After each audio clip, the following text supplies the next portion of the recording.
తాకట్లో ఉన్న మీ బంగారాన్ని విడిపించి ఆ రోజు ఆన్లైన్ రేటుకి కొంటాం. Sharma gold company. నమస్కారం. మనతో పాటు వద్దిపతి పద్మాకర్ గారు ఉన్నారు. వారు త్రిభాషా సహస్రావధానిగా, ప్రవచనకర్తగా, ప్రణవ పీఠాధిపతిగా, సంగీత సాహిత్యాలలో ప్రయాణం చేస్తూ వేలాది మందిని, లక్షలాది మందిని ఓలలాడిస్తున్న బహుప్రతిభామూర్తి. అటువంటి వద్దిపతి పద్మాకర్ని అడిగి అనేక విషయాలు, విశేషాలు, లోక ప్రయోజనకరమైన అంశాలు తెలుసుకునే ప్రయత్నం చేద్దాం. నమస్తే.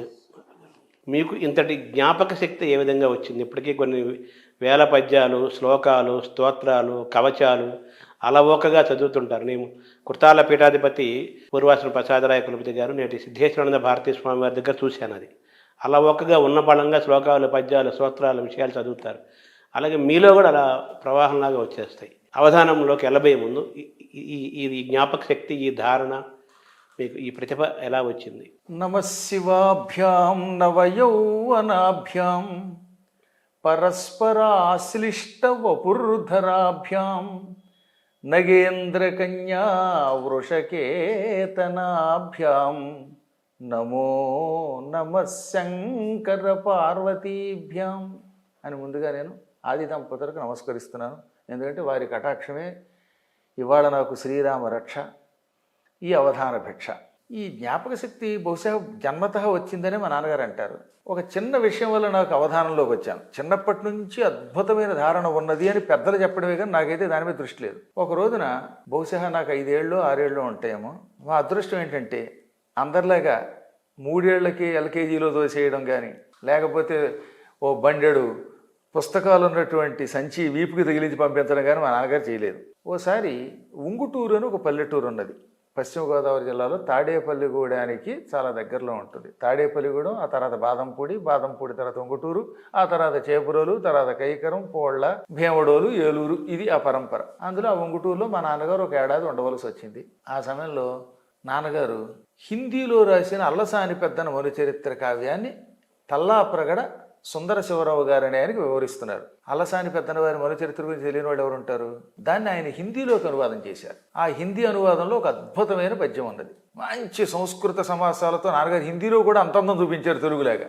హరాభర కేదారు రక్తోత్పలోంక మధుహాసు ఆసుపాసు సువాసు బిఖేరురహ చెబిమాన్ తీర్రుపర్రు వకుళ్ళు అశోకు పోగ పున్నాగు రసాలు రంభ నారికేళ నారంగొంక మహోద్యాన్ బీచు మర్రకత్తు మణి వల్లరియా చెడి మాను శిల్ప స్వయం మూర్తిమాను ఆగే విద్యమాను చంద్రకాంత శిల కాయమాను ద్రాక్ష మఢి లక్ష లక్ష ఫల్ల గుచ్చ లంబమాను. ఇది ఆ పద్యం. అది మా నాన్నగారు నేను ఇలా అనువాదం చేశాను ఫలానా పద్యానికి అని చెప్పగానే అది పక్కన కూర్చొని వింటున్నాను. నేను వింటున్న వాడిని మళ్ళీ కాసేపు నాక చివరిన చెప్పింది ఏమిటి? ద్రాక్షామడి లక్ష లక్ష ఫల గుచ్చ లంబమాన అన్నాను. అది వింటున్న ఈ తల్లాప్రగడ సుందర శివరావు గారికి ఆశ్చర్యం కలిగింది. నాకు హిందీ రాదు, తెలుగు అక్షరాలు కూడా ఇంకా పూర్తిగా నేర్చుకోలేదు, కొద్దిగా నేర్చుకుంటున్న వాడిని. అటువంటి వ్యక్తి ఓ పద్యం వినగానే చివరి పాదం అని చెప్పగానే మొత్తం పద్యం అన్నావా అని ఆయనే అడిగాడు నన్ను. అప్పుడు ఈ పద్యం అప్పచెప్పా. ఈ కుర్రవాడి దగ్గర అద్భుతమైన ప్రతిభ ఉందండి, ధారణ ఉన్నదండి, కాబట్టి ఇతనికి మనుచరిత్ర అంతా నేనే దగ్గరుండి కంఠస్థం చేయిస్తాను అని ఆయన ఆ రోజు నుంచి ఏం చేశారు, శపథం పట్టి కేవలం 3 రోజుల్లో గుణింతములు, అక్షరములు అన్నీ నేర్పేశారు. అంటే కేవలం అక్షరాలు గుణింతలే, ఇంకా భాష కూడా కాదు. 2 ఆశ్వాసములు అల్లసాని వారు రాసిన మనుచరిత్రలో సారోచ్యష మనుసంభంలోని మొదటివి 2 కంఠస్థం చేయించారు. వేద పండితులు చూడండి పిల్లలకి చెప్పేస్తారు అలాగ మౌఖికంగా, పుస్తకం కాదు, మౌఖికంగా ఆయన చెప్పడం, నేను అప్పచెప్పడం. అంటే మన విద్యా విధానం ఒకప్పుడు అదే కదా. అదే కదా. అందుకే అసలు శృతి అని పేరు వేదమునకు. అంటే శృతం ఇది శృతి, వినబడేది, విని నేర్చుకోవాలి తప్ప పుస్తకాలు చూసి కాదు. అలా చెబుతూ ఉంటే అప్పచెబుతూ ఉంటే అప్పుడు ఆయనకు ఆనందం కలిగింది. అలా మొట్టమొదటిసారిగా నా ధారణ నాన్నగారి ద్వారా ఆయన గుర్తించటం. అల్లసాని పెద్దన మనుచరిత్ర మీరు ఇప్పటికి కూడా ఆశ్చర్యపోతారు. ఇంకొక ఏడాది పోతే నేను కూడా షష్ఠిపూర్తిలో కడుతున్నానండి. పుష్టిపూర్తి లేకపోయినా షష్ఠిపూర్తిగా లోట్లేదు. అంత పుష్టిపూర్తి కాకపోవడం వల్ల షష్ఠిపూర్తిగా ఇలా ఉన్నారు. అందులో అప్పుడు ఆయన గద్యములు ప్రత్యేకత పెట్టారు. వచనాలు గద్యం కేవలం 1-2 సార్లు. మొదట్లో ఆయన నోటితో చెప్పేవారు, తర్వాత పుస్తకం ఇచ్చారు. పుస్తకం ఇచ్చి ఒరే మధ్యాహ్నానికి ఈ గద్యం అప్పచెబితేనే నీకు అన్నం రానివారు. చాలా స్ట్రిక్ట్గా ఉండేవాడండి ఆయన. సుందర శివరావు గారు ప్రేమ లోపలున్న పైకి మాత్రం కఠినంగా కనపడేవాడు ఆయన. నిండు మనంబు నవ్య నవనీయత సమానం పలుకు దారుణాఖండల శస్త్రతుల్యం అనేది ఆయన ఎడలో చూసాం. మనస్సేమో వెన్నపోస, మాట చూస్తే కటుగా ఉంటుంది. మహాత్ముల యొక్క లక్షణాలు అలా ఉంటాయి. నేనన్నాను భోజనం దాకా ఎందుకు, మీరు వెళ్ళేలోపు అప్పచెప్పేస్తానన్నాను. ఆయన కొంచెం కోపం వచ్చింది.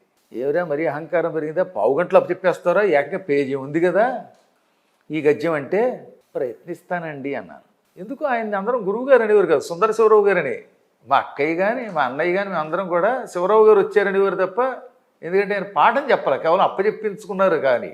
అందుకని శివరావు గారు పావు గంటలు అప్పచెప్తానంటే సరే పక్కన కూర్చున్నారు ఆయన. సరిగ్గా 8 నిమిషాలు, పావు గంట అన్నారు కానీ 8 నిమిషాల్లో ఆ గద్యం అప్పచెప్పాను. అది ఎట్లుండే వినుము గృహస్థరత్నంబ లంబమాన రవిరథ తురంగ శృంగార చారు చామర ఛట ప్రేక్షణ క్షణోద్గ్రీవ చమర సముదయంబుగు ఉదయంబునంగల విశేషంబులు శేషఫణికి నేను లెక్కింప శక్యంబే అంధకరిపు కంధరావాస వాసుకి వియోగ భవ దుర్వ్యథా భోగ భోగిని భోగ భాగ పరివేష్టిత పటీర విటపి వాటిక వేళ్ల తేలా లతావలయంబగు మలయంబునంగల చలువకు విలువయ్యది అకటకట వికట కూట కోటి విటంక శృంగాటకాడౌగమాన జరదిందు బెంబగళదమృత దుర్దిన ఆర్ద్రీకృత సల్లకి పల్లవ ప్రభంజన పరాంజన హస్తిహస్తంబగు మణిప్రస్తరంబుల విశ్రాంతి చింతించిన మేనం పులకలిప్పుడుంబడమెడు స్వస్వప్రవర్ధిత వర్ధిష్ణు ధరణీరుహ సందోహదోహద ప్రధాన సమాన ఖేల దైల బిల విలాసిని విలాస వాచాల తులా కోటి కలకల హూయమాన మానస మదాల సమరాళంబుగు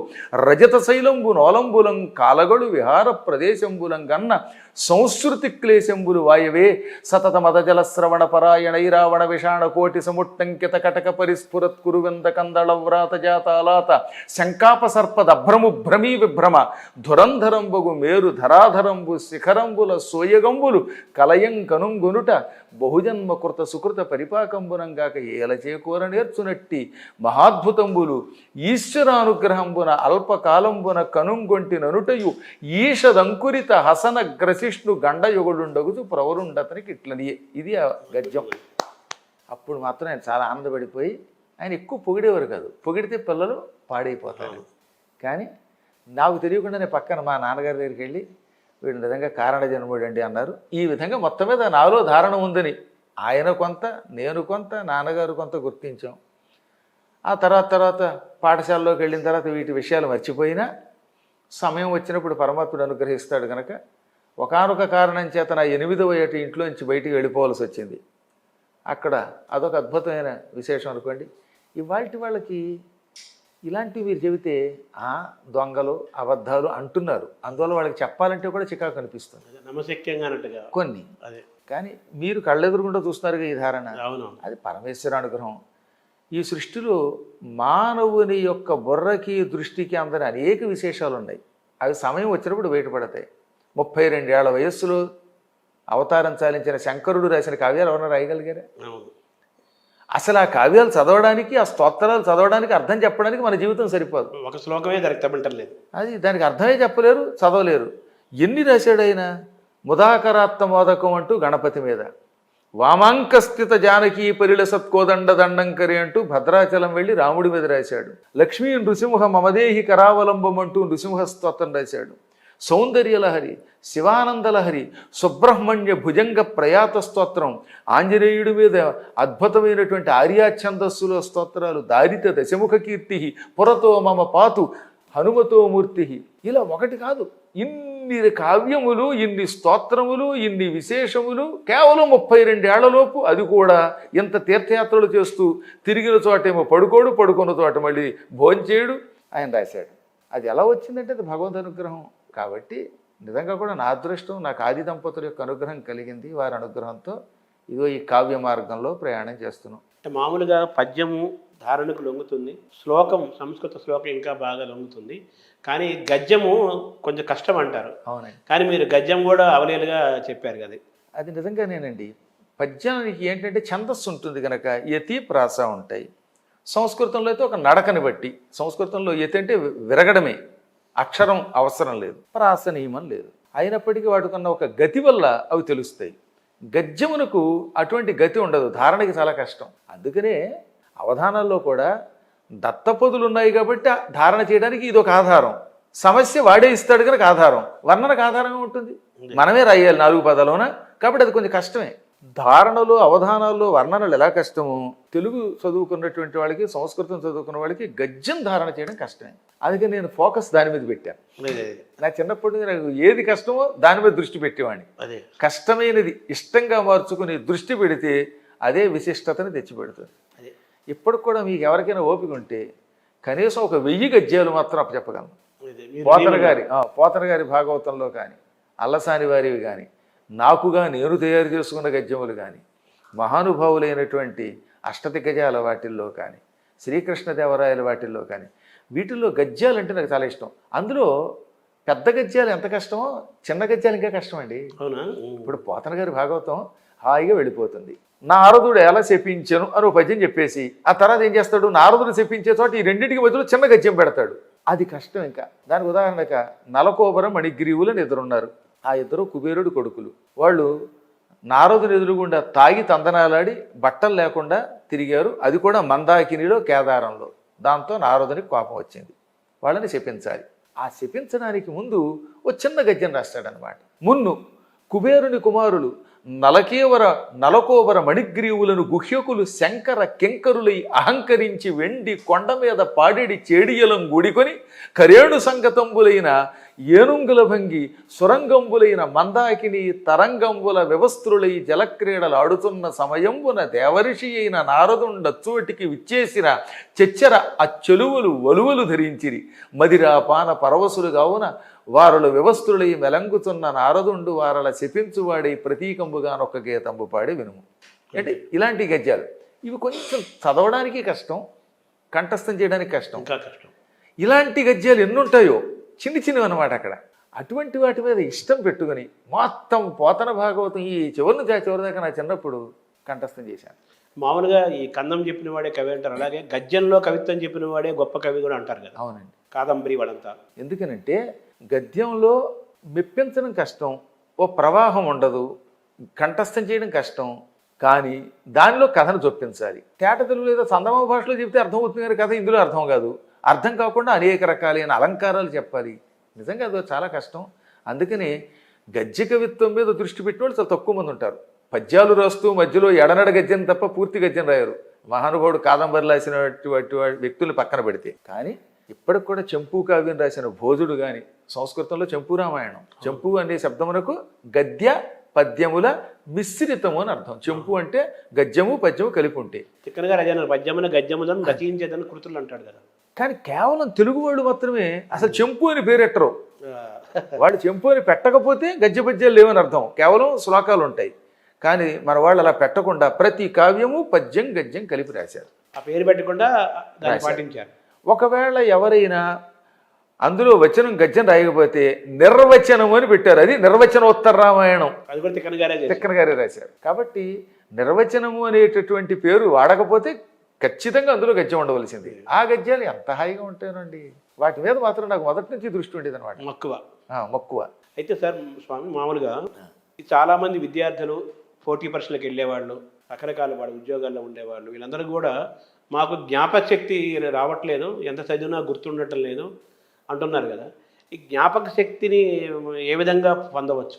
మీకంటే సహజంగా వచ్చింది మీలాంటి వారికి. జ్ఞాపక శక్తి మనం సాధించవచ్చా? సందేహం లేకుండానండి. ఇప్పుడు పిల్లలకి జ్ఞాపక శక్తి రావాలంటే వాడు ఏం చేస్తున్నాడు, ఓ వాట్సాప్ చిన్నపిల్లలకి తెలియకుండా వచ్చేస్తుంది. అసలు కంప్యూటర్లో వాడుకున్న నాలెడ్జ్ మనకి ఎక్కడ ఉంది? మనకంటే నాకు, మిమ్మల్ని పక్కన పెట్టండి, మీకే ఉండొచ్చు. కానీ నాగోటి వాడు అవధానంలో ఉంటాడు, ఏదో ఫోన్ చూడడం. మా మనవడికి అసలు ఫోన్ అంటే ఏమిటో తెలియనటువంటి వాడు అందులో అన్ని ఛానల్స్ మార్చేస్తున్నాడు. అంటే సహజంగానే ఇవాళ వాళ్ళకి దాని మీద దృష్టి ఉంటుంది. అలాగే జ్ఞాపక శక్తి పెంపొందించుకోవాలనే దృష్టి కావాలి. కొంతమంది ఉంటారు, వాడు చిన్నప్పుడు పుట్టినప్పటి నుంచి ఇప్పటిదాకా 63 ఏళ్ళు వయసు అనుకోండి. ఒక ఆవిడ చూశానండి, 63 ఏళ్ళు ఆవిడకి. ఇప్పుడు ఇంచుమించుగా 63, 62. వాడు చిన్నప్పుడు నా వీపు మీద ఏమో చెంచాతో కాల్చాడు, ఆ సమయంలో వాడు నా చీర ఎత్తుకుపోయాడు, అప్పుడు నా దగ్గర 2 బూర్లు ఎత్తుకుపోయాడు. ఇవి అప్పచెబుతోంది కదా, ఆవిడ చెబుతుంది. ఆవిడ పుట్టినప్పటి నుంచి ఎప్పటిదాకా ఇటువంటివన్నీ గుర్తుపెట్టుకుంది. అంటే ధారణ దేని మీద పెట్టింది? చిన్నప్పుడు ఎప్పుడో మా అన్నయ్య నన్ను జుట్టు పెట్టుకు పీకాడు, నన్నేమో లేకపోతే పిలక పట్టుకు లాగాడు, నా బూరెలు ఎత్తుకుపోయాడు, చెంచాతో మీద కాల్చాడు. చదువు మీద లేదు. అదే ఇదే మాట ఎందుకు చెప్తానంటే, వాళ్ళ పిల్లలకి అందరికీ ధారణ అంతో ఎంతో ఉంటుంది. మరీ బండ పీనుకుని పక్కన పెట్టండి. ఎక్కువ మందికి ధారణ లేక కాదు, కానీ దానిని ఉపయోగించుకోవటం లేదు. మొదట 10 సార్లు చదవమనండి వాడు చదివే పరీక్షకి వెళ్ళేదాన్ని. జ్ఞాపకం పెట్టుకోవాలనుకున్నటువంటి ఒక పద్యమో గద్యమో లేక మ్యాథమెటిక్సో లేక నాటకమో ఏది ఉంటే దాన్ని 10 సార్లు కష్టపడి బట్టి పట్టగా మొదట్లో 10 సార్లు చదివితే వచ్చినటువంటి ఆ విద్య తర్వాత 2 సార్లకే కంఠస్థం రావడం మొదలెడుతుంది, లోపల లాక్ అయిపోతుంది. పెడుతుంది. అలాగ ప్రయత్నంతో ప్రతి వ్యక్తి ధారణ పెంచుకోవచ్చు. యత్నే కృతే యది నసిద్ధ్యతి కోత్ర దోష. ముందు నువ్వు ప్రయత్నం చెయ్యి. ప్రయత్నించినప్పటికీ అందులో విజయం పొందకపోతే నీ తప్పు లేదుగా. అసలు ముందు నువ్వు ప్రయత్నించాలి. We should try and try till we get success. అవును. కాబట్టి ప్రయత్నం చెయ్యాలి. ఆ ప్రయత్న లోపమే ఇప్పుడు మన వాళ్ళలో కనపడుతుంది. సో జ్ఞాపక శక్తి అనేది లోపల ప్రతి మనిషికి ఎంతో కొంత జ్ఞాపక శక్తి ఉంటుంది.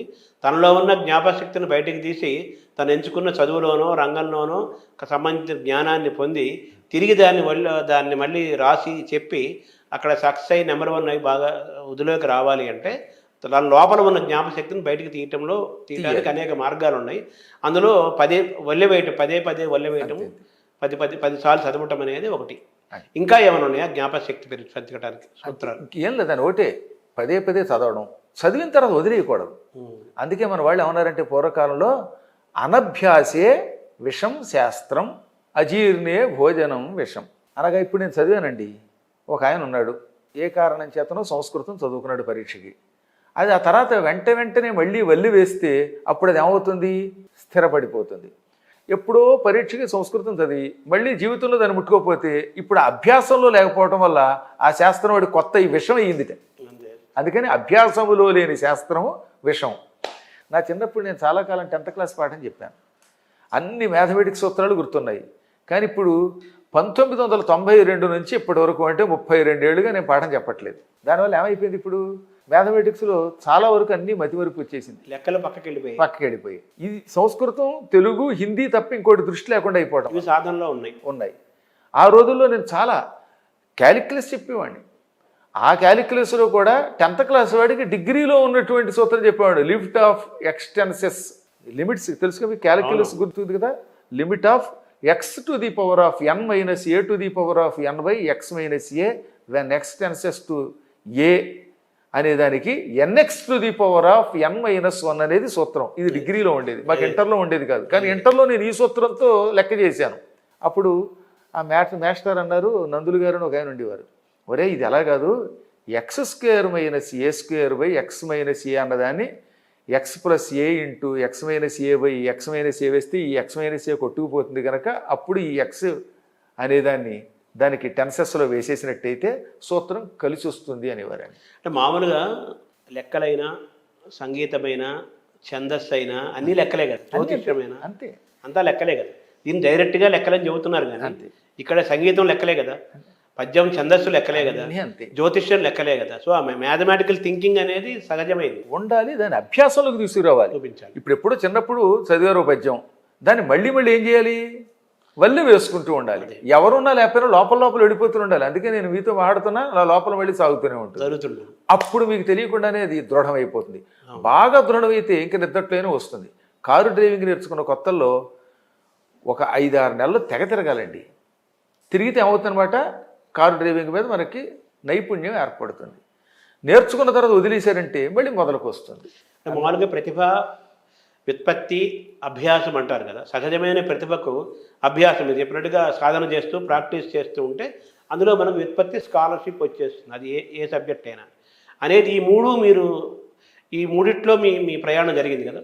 దానికి రెండు, ప్రతిభ వ్యుత్పత్తి. ఈ వ్యుత్పత్తి అభ్యాసం కూడా, అభ్యాసం అన్నా వ్యుత్పత్తి అన్నా పెద్ద తేడా ఏం లేదు. తేడా ఏమిటంటే ప్రతిభ దైవదత్తం పుట్టుకతో వచ్చేది. ప్రతిభ అంటే వాడికి పుట్టుకతో వచ్చేస్తున్నాడు. ఒక్కొక్క దాని మీద జ్ఞాపకశక్తో, లేకపోతే ఒక్కొక్కటి చూడండి అసలు సంగీతం నేర్చుకోడు, పుట్టుకతో సంగీతం పాడతాడు, బొమ్మలు వేస్తాడు, అది ప్రతిభ అంటాం అనమాట. పుట్టుకతో వచ్చే సహజ లక్షణం ప్రతిభ. వ్యుత్పత్తి అంటే అనేక కావ్యములను చదవడం వల్ల అందులో ఉన్నటువంటి పదాలు మనస్సులోకి చేరటం, వొకాబ్యులరీ అని కూడా ఇంగ్లీష్లో అంటాం దాన్ని. పాండిత్యం అది చదవడంతో వస్తుంది. ఒకటి పుట్టుకతో వచ్చేది, రెండోది అనేకమైన వాటిని అభ్యాసం చేయటం వల్ల, చదవడం వల్ల తెచ్చుకున్నటువంటి ప్రతిభ. ఈ రెండూ కలిపి ఉంటేనే అప్పుడు వాడు కవి అవుతాడు. శక్తి అనమాట. వ్యుత్పత్తి రావాలంటే వరుసగా ఇప్పుడే చెప్పాను నేను. అవధానిని కనుక ఆదికవి నన్నయ్యది, తిక్కన గారిది, ఎర్రాపెరగడ గారిది, అల్లసాని పెద్దన గారిది, ఇటువంటి అష్టదిగ్గజాలది, రాయలది, పోతన గారిది ఇవన్నీ చదివేయాలి. చదివితే అవన్నీ జ్ఞాపక శక్తిలో ఉండిపోతాయి కదా. అప్పుడు ఆ శబ్దాలన్నీ మీకు ఎప్పుడు కావాలంటే అప్పుడు వచ్చి పడిపోతూ ఉంటాయి. అది వ్యుత్పత్తి. చదవడం ద్వారా తెచ్చుకున్నది వ్యుత్పత్తి. ప్రతిభ పుట్టుకతో వచ్చేది. ఈ రెండు ఉండాలి. అది మీరు సహజంగా మీలోని ప్రతిభని మీరు గ్రహించి పెద్దవాళ్ళు చెప్పడం ద్వారాను మీ ద్వారా మీ సొంతంగాను 3 రకాలుగాను గ్రహించి మీరు అది ప్రాక్టీస్లో పెట్టి ఆ వ్యుత్పత్తి సాధించి గురువులు ఇంత ప్రయాణం చేశారు. గురువులు ఎప్పుడు కేవలం మీకు ఇచ్చేది 10%, 10% గురువులు నేర్పేది. అదే 90% శిష్యుడు ఏం చేస్తాడు? తన ప్రతిభతో సాధించుకోవాల్సిందే. అదే కవి ప్రతిభలో నుండి కావ్యగత శతాంశముల యందు 90 అయిన పాళ్ళు అంటాడు తెలుసు. అంతే. అంటే 90% అనేది ప్రతిభే, అంతే. మిగతా 10% మిగతా అంతా. ఇప్పుడు ఆయన ఏదో చెప్తాడు, చెప్పిన తర్వాత మళ్ళీ ఏమవుతుంది? అక్కడికి వచ్చిన తర్వాత అయ్యో ఏమంటే అటజని కాంచని రోజు చదువుతారు ఆ పద్యం, మళ్ళీ పాఠం చెప్పండి అంటే దానికి ఎలాగానా పేకానా అవుతుందంటే నీలో ప్రతిభ తగ్గిపోయిందనమాట. ఆ ప్రతిభను తెచ్చుకోవాలి. అందుకే 90%. వ్యుత్పత్తిని నీ ప్రతిభలోకి లాక్కురావాలి. అవును. అంటే వ్యుత్పత్తి అంటే ఏం చెప్పాను? అనేకములు చదవడం, చదివింది నీ ప్రతిభ ఉందిగా దానితోటి సరైన మార్గంలో పెట్టు. తర్వాత జ్ఞాపశక్తి పెరగడానికి ఈ ధ్యానము యోగ మార్గం కూడా ఉపయోగపడుతుంది అంటారు. ఇంకేమైనా మీరు ఏమైనా సూచిస్తారు? నాకు మాత్రం ధారణ ఎలా వచ్చిందో చెప్పలేను, దానంతరం అదే వచ్చింది. సహజంగా వచ్చేసి ఆ ధారణ చేసే రోజుల్లో నాకు యోగాభ్యాసము తెలియదు, ధ్యానము తెలియదు, సమాధి తెలియదు. 10 సార్లు వలివేయలేదు. అస్సలు ఏమీ లేదు ఆ రోజుల్లో. ఇప్పుడు అంటారా, మేము ఇప్పుడు యోగుల యొక్క మార్గంలో పెడుతున్నాం కాబట్టి ఇప్పుడు అందులో పెడుతున్నాం ఆసనాలు మొదలైనవి. నా ఉద్దేశంలో ఈ రెంటికి ఏం సంబంధం లేదు. దీనితో దాన్ని సంపాదించవచ్చు కొంతవరకు. కానీ ఈ అష్టాంగ యోగమునకు ఇప్పుడు ఇందులో చెప్పిన ఈ ధారణ ఏది పద్యాలు గుర్తుపెట్టుకునే ధారణకి ఏమీ సంబంధం లేదు. అంటే సామాన్యులు మామూలు సాధారణమైన విద్యార్థులు పోటీ పరీక్షలకు వెళ్ళే వాళ్ళకి జ్ఞాపశక్తి చాలా ముఖ్యము, తిరిగి వల్లివేయటం రిపోర్టు ముఖ్యం. కాబట్టి అది సాధించాలంటే మీరు చెప్పారు కొన్ని, అందులో ఈ ధ్యానం ఉపయోగపడుతుందా? ఉపయోగపడుతుంది, సందేహం లేకుండా. ఎందుకని మీరు అన్నీ విడిచిపెట్టి మనస్సుని ప్రశాంతంగా ఉంచుకుంటారు.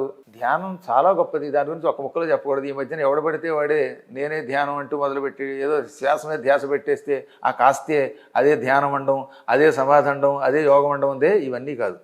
యోగ శబ్దమునకు కృష్ణ పరమాత్ముడు ఎన్ని నిర్వచనాలు ఇచ్చాడండి భగవద్గీతలో. యోగ చిత్తవృత్తి నిరోధక. రెండోది సమత్వం యోగ ఉచ్యతే. అసలు సమత్వం సాధించినప్పుడు ఇప్పుడు వాడికి ఇంకెప్పుడైతే రాగద్వేషాలు ఉండవో, ప్రతి ప్రాణిలో పరమాత్మను చూస్తాడో అన్నీ గుర్తుండిపోతాయి. అందువల్ల యోగ శబ్దం చాలా గొప్పది. అందులో ఒక్కొక్క ప్రక్రియను ఒక్కొక్కటి తీసుకుంటాడు. ఏనుగుని గుడ్డివాడు చూడండి, తొండాన్ని పట్టుకుని గుండ్రంగా ఉందనడం, కాళ్ళు పట్టుకుని స్తంభంలో ఉందనడం ఎలా అంటున్నారో, యోగాభ్యాసంలో అడుగు పెట్టినవాడు వాడికి తోచిన నిర్వచనం ఇస్తున్నాడు తప్ప అపూర్వమైనది యోగ శబ్దం అనేది. అంటే మన తెలుగు భాషలోనే విస్తారంగా పెరిగిన అవధాన విద్య సంస్కృత మూలమైనప్పుడు వేదావధానం మొదలైనప్పటికీ కూడా తెలుగులోనే బాగా విస్తరించింది, తెలుగులోనే బాగా స్థిరపడింది అవధాన విద్య. ఈ అవధాన విద్య కూడా యోగ విద్యలో భాగంగానే చెప్పుకోవాలి కదా మనం. ఆ సందేహం లేకుండా యోగాభ్యాసం చేసేవాడు ఒక్కసారి కళ్ళు మూసుకున్నంత మాత్రం చేతే సమస్తము ఎలా గోచరిస్తాయో అవధానంలో కూర్చోగానే వాడి ముందు అలా పడిపోతాయి అంతే. నాకైతే నిజం చెబుతున్నాను, నేను అంత పూర్వం అవధానంలో ఎవరిని నేను అడగను. అసలు నేను అవధానంలోకి వచ్చేనాటికి నాకు తిరుపతి వెంకట కవుల గురించి తెలియదు, కొప్పరపు కవుల గురించి తెలియదు, అసలు ఎవరి గురించి తెలియదు. నేను మొట్టమొదట చూసింది కడివెళ్ళ వరప్రసాద్ గారు అవధానం. అప్పటిదాకా అవధానం గురించి తెలియదని చెప్తున్నారుగా.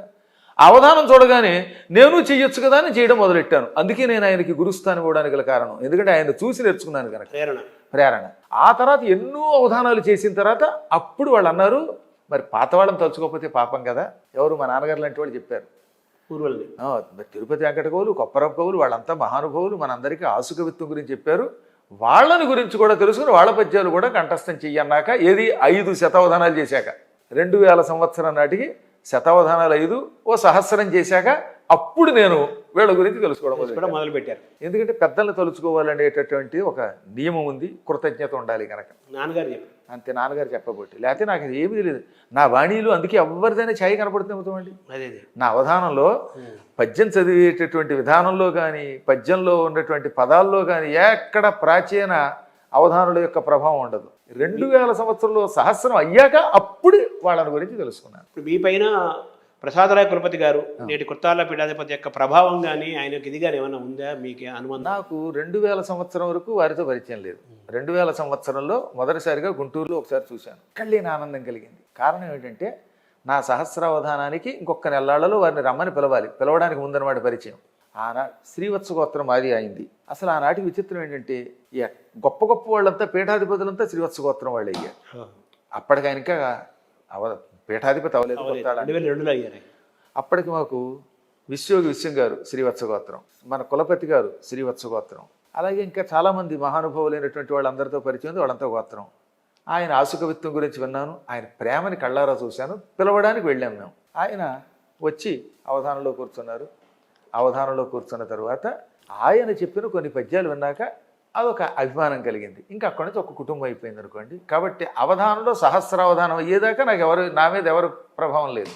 2000 వరకు వాళ్ళందరినీ పూజ్యులుగా చూడటమే తప్ప అవధాన కవితలు ఇంత చెబుతున్నానా. కడివెళ్ళ వరప్రసాద్ గారు అవధానం చూశాను కానీ ఆ విధానం మళ్ళీ నాది వేరు. ప్రేరణ అంతే, ప్రేరణ అంతే, ఆకర్షణ కలిగి. అందులో ఎవరి మీద యొక్క ఎఫెక్ట్ మీద లేకుండా చూసుకున్నాను. తర్వాత మీలో ఈ అవధాన విద్య మీ జీవితంలో ప్రవేశించింది, ప్రేరణ కలిగింది. అవధానంలో మీకుంటే సహజమైన జ్ఞాపక శక్తి, కవిత్వ లక్షణం అవధానంలో రాణించడానికి ఉపయోగపడింది. దాంతోపాటు నాన్నగారికి ఉన్న హిందీ భాషా జ్ఞానం మీకు రావటం, త్రిభాషలో మహాశాస్త్రావధానం చేసిన ఏకైక వ్యక్తిగా మీరు చరిత్రలో మిగిలిపోయారు. అయితే మీలో ఈ ఉపాసన మంత్రోపాసన, ఈ దైవం పట్ల సాధన, ఇది మీకు ఎలా కలిగింది, ఎప్పుడు వచ్చింది? ఇది ఒక అద్భుతమైన మార్గం. నాకు 8 ఏళ్ల వయస్సు. ఒకేసారి డైరెక్ట్గా నన్ను 4వ తరగతిలో వేశారు. అప్పటిదాకా వేయలేదు. ఏదో యోగశక్తి నన్ను, నువ్వు ఈ పాఠశాలలో చదువుకోవడం కాదు, నా దగ్గరికి రా అని పిలిచేది. ఎప్పటికప్పుడు రాత్రిపూట కానీ పగలపూట కానీ నా దగ్గరకు రా అని ఒక వినపడేది. ఒక రోజున అనుకోకుండా నేను, అదొక విచిత్రమైన పరిస్థితి అనుకోండి, ఇంట్లోంచి బయలుదేరి వెళ్ళిపోయాను ఎవరికి చెప్పకుండా. చాలా రోజుల పాటు సాక్షాత్తు కాశీ వెళ్ళి మా నాన్నగారిలో చదువుకోవాలని నా కోరిక. అలా బయలుదేరి వెళ్ళిపోతూ ఉంటే చేబ్రోలు అనేటటువంటి ఊరుంది గణపురానికి దగ్గరలో. ఆ చేబ్రోలు దగ్గర ఒక అయ్యర్ ఉన్నాడు. కాశీ ఎక్కడ ఉంది అన్నాను. కాశీ అంటే అప్పట్లో గంగా కావేరి అని కొత్త ఎక్స్ప్రెస్ అప్పుడే వేశారట క్లుప్తంగా. ఎక్స్ప్రెస్ విజయవాడలో బయలుదేరితే 2 రోజులు పట్టేదిట. నాయన అంత దూరం 2 రోజులు ప్రయాణం, దాదాపు 1800 కిలోమీటర్లు విజయవాడ నుంచి అనగానే గుండె నీరైపోయింది. అయినా సరే ఇంట్లోంచి బయలుదేరని వెనక్కి వెళ్ళకూడదు. ఈ యోగుల యొక్క మనఃప్రవృత్తులు అందరికీ తెలియదు కదా. ఇంట్లో వాళ్ళు ఏదో పారిపోయారు అనుకుంటారు, వాళ్ళకి తెలియదు, అదో పిచ్చి అనుకోండి, అది పక్కన పెట్టేద్దాం. నేను ఏమైనా ఇంట్లోంచి వచ్చాను కనుక కాశీ వెళ్ళి చదువుకోవాలనుకుని బయలుదేరి ఆయన దగ్గర నుంచి విజయవాడ దాకా పరిగెత్తాను. నడిచి వెళ్ళిపోయారు. నడిచి దారిలో మంచినీళ్ళు తప్ప ఏమీ లేవు, కట్టుకున్న లాగు చొక్కా తప్ప ఏమీ లేదు. నిడమానూరు అని ఉంది అక్కడ విజయవాడకు ముందు. ఇప్పుడు నిడమానూరు అంటే బైపాస్. అప్పుడు ఊళ్ళోకి వెళ్ళేది చిన్న బ్రిటిష్ వాళ్ళ వంతెనది. ఆ వంతెన దగ్గరికి వెళ్ళేసరికి మాత్రం నాకు కళ్ళు తిరిగి పడిపోయాను. తిండి లేక పరిగెత్తుకుంటూ వెళ్ళడం వల్ల. ప్రొద్దుట బయలుదేరితే సాయంత్రానికి విజయవాడ చేరడం మాటల. ఏ చేపురోలు ట్రైన్ ఎక్కాలని 100 కిలోమీటర్ల దూరం. అంటే ఆ రైలు ఎక్కాలని గంగా కావేరో ఏదో పట్టుకునో కాలినడుకునో మొత్తం మీద కాశీ వెళ్ళాలి. అప్పుడు నాకు రైలు ఎక్కుతామో నడుస్తామో తెలియదు, మొత్తం మీద కాశీ వెళ్ళాలని బయలుదేరడం వల్ల. అప్పుడు తమాషా జరిగింది. ఓ తోపుడు బండి తోసుకుంటూ ఒక దంపతులు ఎడుతున్నారు. వాళ్ళకి ఇంచుమించుగా వయస్సు ఒక 30 ఉంటుంది. ఆ దంపతులకి 2 కొడుకులు ఉన్నారు పక్కన, తెల్లగా ఉన్నారు అందంగాను. దంపతుల్లో ఆ స్త్రీ ఏమంది, ఎవరో కుర్రాడు పడిపోతున్నాడు చూడండి అంది. ఆ మాట నాకు వినపడింది. ఆయన పరుగున వచ్చి తోపుడు బండిలో ఉన్నటువంటి ఓ చెంబు పట్టుకొచ్చి ఆ చెంబులో ఉన్న అంబులు మీద జల్లారు. ఆ నీళ్లు జల్లగానే మళ్ళీ అస్పృహ వచ్చింది. తోపుడు బండి అంటే ఏం బండి అది? అప్పట్లో మీకు గుర్తుందా? అవును, రిక్షా చక్రాలు లాంటి చక్రాలు ఉండేవి. పెద్ద చక్రాలు. అడుగున కింద ఒక వల ఉండేది, నెట్టు. అందులో కొన్ని సామాన్లు పెట్టుకుని పైన ఏవో పళ్ళు పెట్టుకుని అమ్ముకునేవారు. అటువంటి తోపుడు బండి. దాని మీద 2 పిల్లలు ఉన్నారు. వాళ్ళకి 2 తోసుకుంటూ పెడుతున్నారు. ఆ నీళ్లు నా మీద జల్లాడు ఆయన. నాకు స్పృహ వచ్చింది. ఏనాయన ఎక్కడికి పెడుతున్నావు అంటే చెప్పనన్నాను. చెబితే మళ్ళీ మా ఇంటికి పట్టుకుపోతారు అని. అప్పుడు నువ్వు ఎక్కడికి పెడుతున్నావు మాకు తెలుసు, కాశీ పెడుతున్నావు, మేము కూడా కాశీ వెళ్ళాలనుకున్నాం, కానీ ప్రస్తుతం శ్రీశైలం పెడుతున్నాం. మీ నాన్నగారు నీకు చెప్పే ఉంటారు కదా. వాళ్ళకి ఎలా తెలిసింది? మీరు చెప్పలేదు కదా కాశీ. ఏం చెప్పలేదు నేను. నువ్వు కాశీ పెడుతున్నావు తెలుసు మాకు, మీ నాన్నగారు చెప్పారు కదా కాశీఖండం గురించి. మా నాన్నగారు ఎప్పుడు కాశీలో చదువుకోవడము, ఆ రేవులు అవన్నీ చెప్పేవారులేండి. ఆ కథ అంతా ఎప్పుడు ఎన్నిసార్లు చెప్పారు. అందుకే నాకు కాశీ మీద మక్కువ కలిగింది. అసలు మా నాన్నగారు నాకు చెప్పిన విషయం వాళ్ళకి ఎలా తెలుసు? అది తెలియదు నాకు. అప్పుడు ముందు శ్రీశైలం వెళ్లకుండా కాశీ వెళ్ళకూడదు అన్నారు. నువ్వు మర్చిపోయావా అంటే అవునండో అన్నాను. అయితే మాతో శ్రీశైలం రా అన్నారు వాళ్ళు. సరే, వాళ్ళతో శ్రీశైలం పెద్ద కథ. వాళ్ళు మంచి మధ్యలో కథలు చెప్పేవారు. విజయవాడ చూపించారు అమ్మవారిని, తర్వాత త్రిపురాంతకం చూపించారు, కాలినడకని ఇదంతా. అంటే దీని మీద ఒక కావ్యమే రాయొచ్చు అంతే. ఆ రకంగా వాళ్ళు వండి భోజనం పెట్టేవారు. భోజనం మంచి రుచిగా ఉండేది. వాళ్ళ అబ్బాయి యొక్క నిక్కరు చొక్కా కూడా నాకు ఇచ్చారు. శ్రీశైలం దాకా వెళ్ళామండి. ఆ తర్వాత మధ్యలో ఎన్ని కథలు చెప్పారో, పురాణ కథలు. శిఖర దర్శనం దగ్గర ఆపారు. అప్పట్లో శిఖర దర్శనానికి పైకి నడిచెళ్లాల్సిందే కానీ మెట్లు ఎప్పట్లాగా కాళ్ళు వెళ్ళవు కదా. ఆ కింద బండి ఆపారు, మెట్లు ఎక్కించారు. మంచి చురుగ్గా పైకి ఎక్కాం అందరం. ఆ శిఖర దర్శనం దగ్గర చిన్న నంది ఉంటుంది కదా, ఆ నంది కొమ్ముల్లోంచి శిఖరం చూడాలి. అక్కడ శిఖరం కనపడుతోందా అని ఆ కొమ్ముల్లోంచి చూపించారు వారు. కనపడుతోందండి అన్నాను అని వెనక్కి తిరిగి చూస్తే ఆ ఇద్దరు లేరు, పిల్లలు లేరు. కిందకి దిగి వెళ్ళిపోయారేమో ఇక్కడ నన్ను వదిలేసి అనుకుని కిందకి చూస్తే కింద అసలు బండి లేదు. కేవలం క్షణములలో ఆ బండి మాయమైపోయింది. పిల్లలు లేరు, దంపతులు లేరు. అప్పుడు నా కళ్ళ వెంబడి నీళ్ళు వచ్చాయి. నాకు జీవితంలో పద్యం అంటే తెలియదు అప్పటిదాకా. రాయడం ఏదో కంఠస్థం చేయడం వేరు కదా, ఎవరో రాసింది. ఛందస్సు తెలియదు, రాయడం తెలియదు, కందము తెలియదు, నా బొందా తెలియదు. కానీ తెలియకుండా నేను ఆ నోట్లోంచి ఒక పద్యం, మొదటి పద్యం వచ్చిందనమాట. నా నోము పండి దైవం మానుష రూపేణ అనడి మాటయే సత్యం బైనది అంబాసాంబులు పూనుకొనుచు నన్ను నధ్వమున రక్షింపం. ఇది కందంట. అప్పటికి నాకు తెలియదు కదా, మా నాన్నగారు చెప్పారు. తర్వాత లెక్కలేస్తే కందం అయింది. అంటే పార్వతీ పరమేశ్వరులు విఘ్నేశ్వరుడు కుమారస్వామి వచ్చినట్టుగా భావించాలా? నా నోము పండింది దైవం మానుష రూపేణ అనే ఒక పదం కందంలో ఇమిడిపోయింది. ఏకంగా ఒక చెయ్యి తిరిగిన అవధానం రాసిన పద్యంలో అయిపోయింది, కుదిరిపోయింది. అది మాట సత్యం అయ్యింది. అంబాసాంబులు తమ పిల్లలతో దారిలో నేను ఎక్కడ పాడైపోతానో అనుకుని రక్షించి తీసుకొచ్చి శ్రీశైలంలో వదిలారు.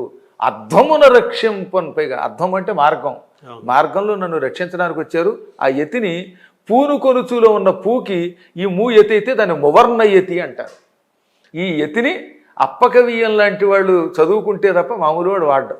అప్పటికి మీరేం చదవలేదు? నాకేం 8 ఏళ్ళు కేవలం. అప్పుడు అలా రాసిన పద్యం. ఆ తర్వాత చాలా అనుభూతులు అక్కడ కలిగాయి. ఆ భగవంతుడి యొక్క అనుగ్రహం అనుకుంటాను నేను. అప్పటి నుంచి నాకు నిరంతరం లోపలే సాగుతూ ఉండేది. తింటున్నా, తిరుగుతున్నా. అక్కడ ఒక తమాషా జరిగిందండి. హాటకేశ్వరలింగం దగ్గరికి వెళ్ళాను. పొడుగ్గా ఉన్న ఒక ధూర్జటి, ఎర్రనైనటువంటి కెంపు జడలు. అవి కూడా ధూర్జటి అని ఎందుకంటున్నాడు? ధూ అంటే బరువు అయిన జడలు కలిగిన వాడు, పెద్ద పెద్ద జడలు కలిగిన వాడు ధూర్జటి అంటారు. ఒక ఆయన శూలం పుచ్చుకుని ఒక జంగమ దేవర కనపడ్డాడు.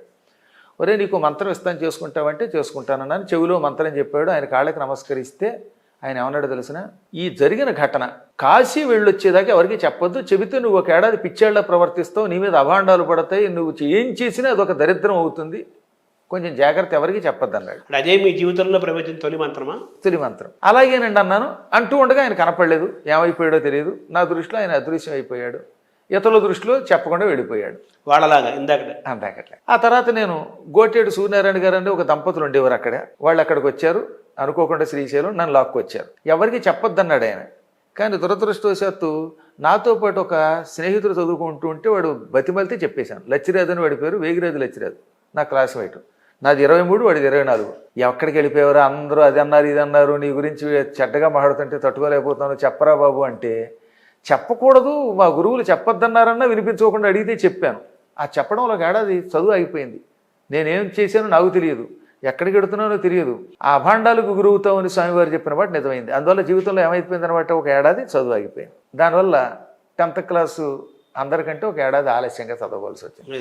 అయితేనేమిలేండి, భగవంతుడి దయ ఒకటి ఉంది కదా, ఆ గురువుల యొక్క కటాక్షం ఉంది కదా. వాళ్ళు చెప్పారు ఒకనొకప్పుడు నువ్వు ఒక గొప్ప కులపతి అవుతావు, యావత్ ప్రపంచం నిన్ను సద్గురువుగా కీర్తిస్తుంది అన్నమాట నిజమయ్యింది. ఆ తర్వాత మళ్ళీ చదువులో పడ్డాం. ఈ ఉపాసన అన్నీ పక్కన కాస్త కొంతకాలం విడిచిపెట్టేశాం. సరిగ్గా సమయం వచ్చింది మళ్ళీ నాకు 1990లో అంత కుటుంబానికి దూరంగా అవుతున్న సమయంలో, నాకు హాయిగా మా వాళ్ళంతా తలో చోట సెటిల్ అవుతున్న సమయంలో మళ్ళీ ఈ రంగంలోకి అడుగుపెట్టాను. 86లోనేమో ఉపన్యాసంలోకి అడుగుపెట్టాను. ఆ ఉపన్యాస రంగంలో 86లో ప్రవచనాలు 86లో సుందరకాండంతో ఉపన్యాసం మొదలయ్యింది. అది అద్భుత మార్గం. 90లో అవధాన రంగం. ఆ 90లోనే నైమిశారణ్యం వెళ్ళాం. ఇక నైమిశారణ్యంలో మహానుభావులైన ఋషులు దీవించారు. ఇక నా జీవితం వెనక్కి చూసుకోకర్లేకుండా పరమ పవిత్రంగా ప్రశాంత మార్గంలో నడుచుకుంటాను. అంటే మామూలుగా హిమాలయాల్లో సాధువులు ఉంటారని, ఇప్పటికీ అనేక మంది చిరంజీవులు ఉంటారని, హిమాలయాల్లో ఎన్నో అనుభవాలు ఉంటాయని, హిమాలయాల యోగుల గురించి, హిమాలయ అనుభవాల గురించి అనేక మంది చెప్తుంటారు. అలాగే శ్రీశైలంలో కూడా ఎన్నో మహిమాన్వితమైన ఘట్టాలు ఉంటాయని కూడా అద్భుతమైన యోగులు ఉన్నారండి. శ్రీశైలంలో ఇష్టకామేశ్వరి ఆలయానికి వెడుతున్న మార్గంలో ఉంటారు. అసలు మీరు చూసి తీరవలసింది. అక్కడ ఉన్న యోగుల్ని వర్ణించలేము. కానీ వాళ్ళు ఎలా ఉంటారో తెలుసా? పిచ్చాళ్ళలో ఉంటారు. అప్పుడప్పుడు బీడీ కలుస్తున్నట్టు కనపడతారు, లేదా సోలం పట్టుకు తిరుగుతూ ఉంటారు. ఒక్కొక్కప్పుడు వాళ్ళని చూస్తే ఇదో కిరాతకుల్లా కనపడతారు, చెంచువాళ్ళలా కనపడతారు. అందుకేగా శ్రీనాథుడు కాశీఖండంలో ఇక్కడ సిద్ధయోగులు ఇటనున్న చెంచువారు గండ శైలంబులెల్ల శంభులింగంబులెందు. శ్రీశైలంలో కనిపించే పెద్ద పెద్ద రాళ్ళన్నీ నిజానికి అలా రాళ్లల్లా కనపడతాయి. అవి శివలింగాలు. చెంచు వాళ్ళంతా సిద్ధయోగులు అని చెప్పాడే. నేను చూశాను. కానీ చూశానని చెప్పామనుకోండి, ఈ పిచ్చాళ్ళు ఉంటారు కామెంట్లు పెట్టేవాళ్ళు, వాళ్ళు ఏదో పెడతాడు. అందుకని మేము చాలా వరకు యోగ రహస్యాలు అవి చెప్పడం మానేసాం. అప్పుడప్పుడు ఒక్కొక్కసారి మీ బోటి వాళ్ళ కోసం చెబుతూ ఉంటాం. అది మా కోసం, సంతృప్తి కోసం, మీకోసం చెప్పడం. అంటే హిమాలయాలలో మీరు మీరు చాలాసార్లు వెళ్ళారు కదా? వెళ్ళాను. హిమాలయాల్లో మీకు జరిగిన దర్శనాలు అంటే అద్భుతమైన దర్శనాలు జరిగాయి. అది కూడా నా జీవితంలో ఒక గొప్ప మార్గం. నేను చాలా ఆ వయస్సులు కొన్ని గుర్తులేవు నాకు ఇప్పటికి కూడా, ఎందుకంటే వయస్సు గుర్తు ఉండకుండా చేస్తారు వాళ్ళు. ఒకప్పుడు నేను కాలినడకన కేదార ప్రాంతానికి వెళ్ళాను. ఎక్కడి నుంచి? అప్పటికి నేను ఏలూరు మరి అయితే మేము బహుశా గణపురంలోనే ఉన్నాను. ఏదైనా పశ్చిమ గోదావరి జిల్లా. పశ్చిమ గోదావరి నుంచి కాలినడకన హరిద్వార్ నుంచి క్రమంగా అప్పట్లో సిక్కులు బాగా దారిలో వాళ్ళకి వాహేగురు అనే ప్రాంతం ఉంది, తెలుసుగా మీకు? బదరి వెడుతూ ఉంటే దారిలో సిక్కులకు ఒక గొప్ప ప్రాంతం ఉంది. ఆ ప్రాంతం నుంచి వాళ్ళు వెడుతూ ఉంటే వాళ్ళతో వాళ్ళు కాలినడక నడతారుండే. పంజాబ్ నుంచి, ఢిల్లీ నుంచి నడిచి వెడుతూ ఉంటే వాళ్ళు పెద్ద కావిడోడి మోసుకుపోతూ ఉంటారు. వాహేగురు అంటారు, తెలుసుగా మీకు? అది వాహగురు అంటే వా అంటే వాసుదేవట, హా అంటే హరుట్ట, శివుణ్ణి విష్ణువుని వాహగురు అని తలుచుకుంటూ పెడతారు. అది నాకు తర్వాత ఒక సిక్కు స్త్రీ చెప్పింది. నాకు వాళ్ళ మీద పెద్దగా అవగాహన లేదు, కానీ వాళ్ళు కొంత దూరం ఉన్నారు కనుక నడిచి వెళ్ళాను. మొత్తం మీద కేదారం వెళ్ళాను. అది కార్తీక మాసం. కార్తీక పూర్ణిమ నాడు ఏం చేస్తారంటే, కేదారంలో లోపల పెద్ద దీపం వెలిగిస్తారు ఆవు నేతితో. ఆ తర్వాత బయట తలుపులేసి తాళం వేసేస్తారు, సీలు వేస్తారు. మళ్ళీ కార్తీక పూర్ణిమ నాడు సీలు వేస్తే వైశాఖ మాసంలో తీస్తారు, మే నెలలో. ఈ 6 నెలల పాటు ఇంకా తలుపులు తీయరు, ఎందుకంటే పూర్తిగా మంచులో కప్పడిపోతున్నది. దేవతల కాలంలో పూజ చేస్తారు కనుక ఆ గుళ్ళోకి వెళ్ళకూడదని ఒక నియమం. కానీ ఆశ్చర్యం అండి, కార్తీక పూర్ణిమ నాడు కలెక్టర్ గారి సన్నిధానంలో సీలు వేసి లోపల దీపం వెలిగిస్తే మళ్ళీ వచ్చి వైశాఖ మాసంలో తీస్తే లోపల దీపం వెలుగుతూనే ఉంటుంది. అఖండంగా 6 నెలలు. పైగా మంచు కదా, ఏం గడ్డగట్టదు, దీపం మాత్రం వెలుగుతూనే ఉంటుంది. ఎప్పటికీ ఎవరికి అంతుపట్టని గొప్ప టాప్ సీక్రెట్ అది. అదే హిమాలయ పర్వతం. కానీ ఇంకా చిత్రం తెలిసిన మీకు, అందులో నెయ్యి కూడా పోదాం, ఆ ఒత్తి అలాగే ఉంటుంది. అవునా? అదిగో అక్కడ నేను కార్తీక పూర్ణిమ నాడు వెళ్ళాను. అయ్యాక అందరినీ కిందకి పంపేస్తారు. అందరినీ నాయనలారా ఇక ఉండకూడదు, కిందకి పోండి అంటారు. ఎందుకంటే ఉంటే మనం బతకలేం, మనబోటి వాళ్ళం. నేను కావాలని శంకరాచార్యులు వారు వెళ్ళిపోయిన మార్గం ఉంది కదా, అటు నుంచి నిర్వాణం చెందిన పదం, ఇక్కడ ఇప్పటికీ అక్కడ శంకరుడి విగ్రహం ఉంటుంది చూడండి. ఆ విగ్రహం పక్క నుంచి అలా కొండలెక్కి వెళ్ళిపోతాడు ఆయన. అక్కడికి మిలిటరీ వాళ్ళు వెళ్ళలేరు. అటువంటి చోట కొండ గుహ మీద మన ప్రధానమంత్రి గారు 2019లో ఎలక్షన్ అయ్యాక 3 రాత్రులు ఉన్నాడు ఆ కొండ గుహలో. ఆయన ఎంత గొప్పవాడో ఆలోచించండి. ఆయనకు ఒక శక్తి ఉంది, అంతేగా. మహాయోగి ఆయన, సందేహం లేకుండా. మాకు రాజకీయాలతో సంబంధం లేదు. గొప్ప వ్యక్తులు పొగడకపోతే అది మహాపాపం. ఇవాల్టి రోజున మానవ మాతృడు కాడు ఆయన. మన పూర్వజన్మ సుకృతం వల్ల మనకి ప్రధానమంత్రి అయ్యాడు. ఆయన కాపాడుకుంటే మనం బాగుపడతాం, లేకపోతే ఎవడి కర్మ వాడిది ఏదో. ఆ మహానుభావుడు ఆ కొండ గుహలో కూర్చున్నాడే, ఆ గుహ దాటి కిందకెడితే అక్కడి నుంచి కొంత మార్గం కనపడుతుంది. అసలు చాలామంది అప్పట్లో చెప్పింది ఏంటంటే ధర్మరాజు ఇటే వెళ్ళాడు అని. ఆ మార్గం నుంచి వెళ్ళాను నేను. అంటే మీరు ఎలా వెళ్ళగలిగారు? ఏమీ లేదు, నా ముఖం చస్తే చచ్చాను, ఎవడన్నా దొరికితే దొరికాడు. నేను చావడానికి సిద్ధపడి వెళ్ళానండి. నాకేం కోట్లు లేవు, నేనేం జమీందారుని గాను, డబ్బులు కూడా లేవు. ఉంటానా భగవంతుడి దర్శనం చేసుకుంటాను, చస్తే చచ్చాను, ఇలాగనుకుని వెళ్ళాను. కానీ అక్కడ గొప్ప సిద్ధులు యోగులు ఉంటారు. కొంత దూరం వెళ్ళాక శరీరం స్తంభించిపోయింది, ఇంకా చచ్చిపోతానని అర్థమైపోయింది నాకు. అమ్మయ్య, మా తండ్రి గారు చెప్పిన ప్రకారంగా కేదారం, బదరీ వంటి క్షేత్రాల్లో చేస్తే ముక్తి వస్తుంది అనుకున్నాను. నేను చాలా మొండేండో, నాకు అసలు ప్రాణభీతి అనేది ఎప్పుడూ లేదు. ఆ సాహసం వల్లే నేను అవధానాలు చేయగలిగాను. ప్రపంచంలో దేనీ లెక్క చేయలేదు. నేను ఒకటి అనుకుంటే చేయటమే. 3 కేజీల బంగారంతో సింహాసనం చేయాలంటే ఆ బంగారం వచ్చింది నాకు. ద్వారకలో సింహాసనం, బంగారం సింహాసనం మీద ఊరేగిస్తున్నాం. బంగారం అంటే బంగారం వచ్చింది. ఈ ఆలయం కట్టాలనుకుంటే కట్టాం. ఈ సంకల్పం మొదటి నుంచి ఉన్నది. మీకు ఇంకో విషయం, అందులోకి వెళ్లే ముందు ఇంకో చిన్న విషయం చెప్పాలి. ప్రపంచం అంతా స్తంభించిపోయింది కదా కోవిడ్ వచ్చి. ఆ సమయంలో మా పీఠం పక్కన 1200 గజాల స్థలం కొనాలనుకున్నాను. కొని అందులో శివాలయం కట్టాలి. 7.5 అడుగుల లింగం. లింగాన్నేమో చెన్నైలో ఉన్న ఒక భక్తులు శివప్రసాద్ గారు ఇచ్చేశారు నాకు. శివప్రసాద్ గారు చెన్నైలో వలాహ కెమికల్స్ మంచి గొప్ప వ్యక్తి. ఆయన శివలింగం ఇచ్చేశారు. ఆలయం కట్టాలంటే నా దగ్గర కోవిడ్ టైము, కోట్లు కనీసం అవుతాయి. అవునా? ఎలాగా అనుకుంటూ ఉండగా నాకు ఒక ఆయన గుర్తుకొచ్చారు. సహకారం తీసుకుందామని. ఎవరంటే ఆయన నవయోగ కన్స్ట్రక్షన్ చింతా విశ్వేశ్వరరావు గారు. అంత పూర్వం కాళహస్తి గాలిగోపురం ఆయనే కట్టించారు.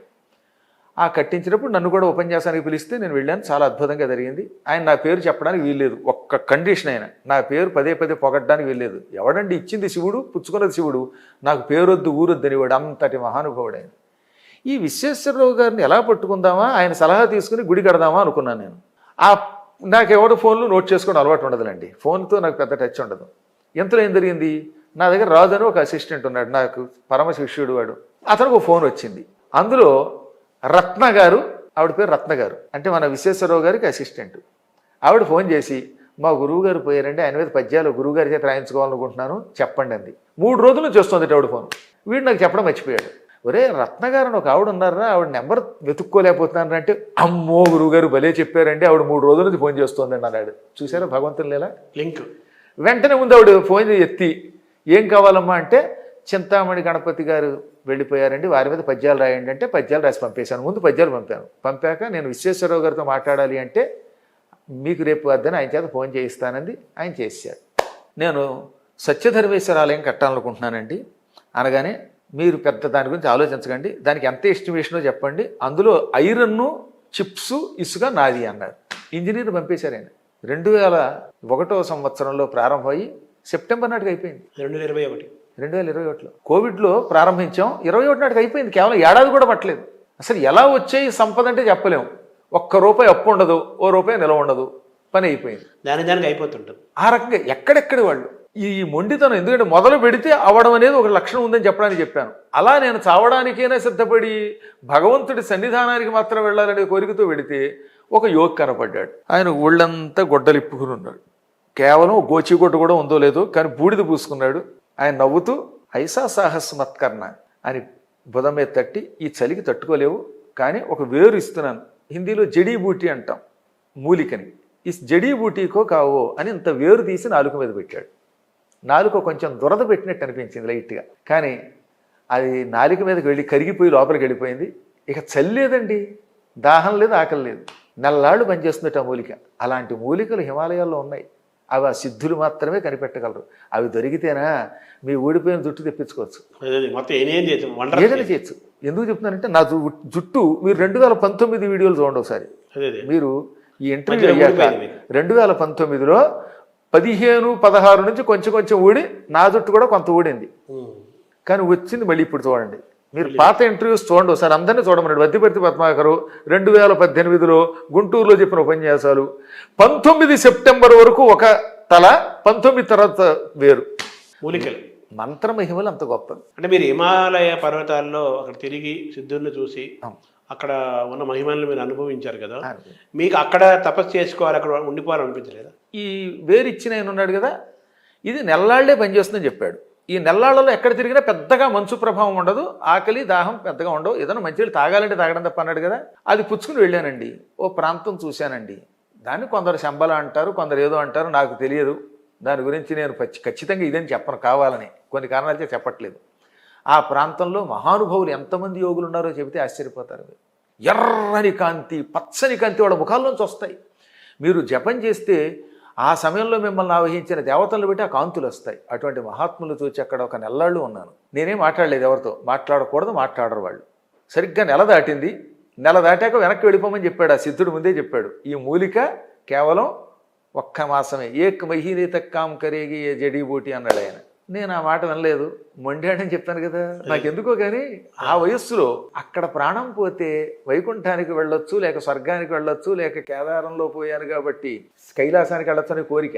అంతేకాని ఈ బయటికి రావాలని కోరిక లేదు. అంతే. ఈ ప్రజలతో నాకు సంబంధం ఇష్టం లేదు మొదటి నుంచి. నాకు కొంచెం ఏకాంత జీవిని అనుకున్నాను. కానీ ఈ నెల అయ్యాక శరీరం మళ్ళీ వణికిపోయింది, ఇలా శరీరం కంపించింది. ఎన్నాళ్ళటి నీరసం అప్పుడు ఆవహించింది. శక్తి పోయింది కదా, ఇక మూలిక శక్తి.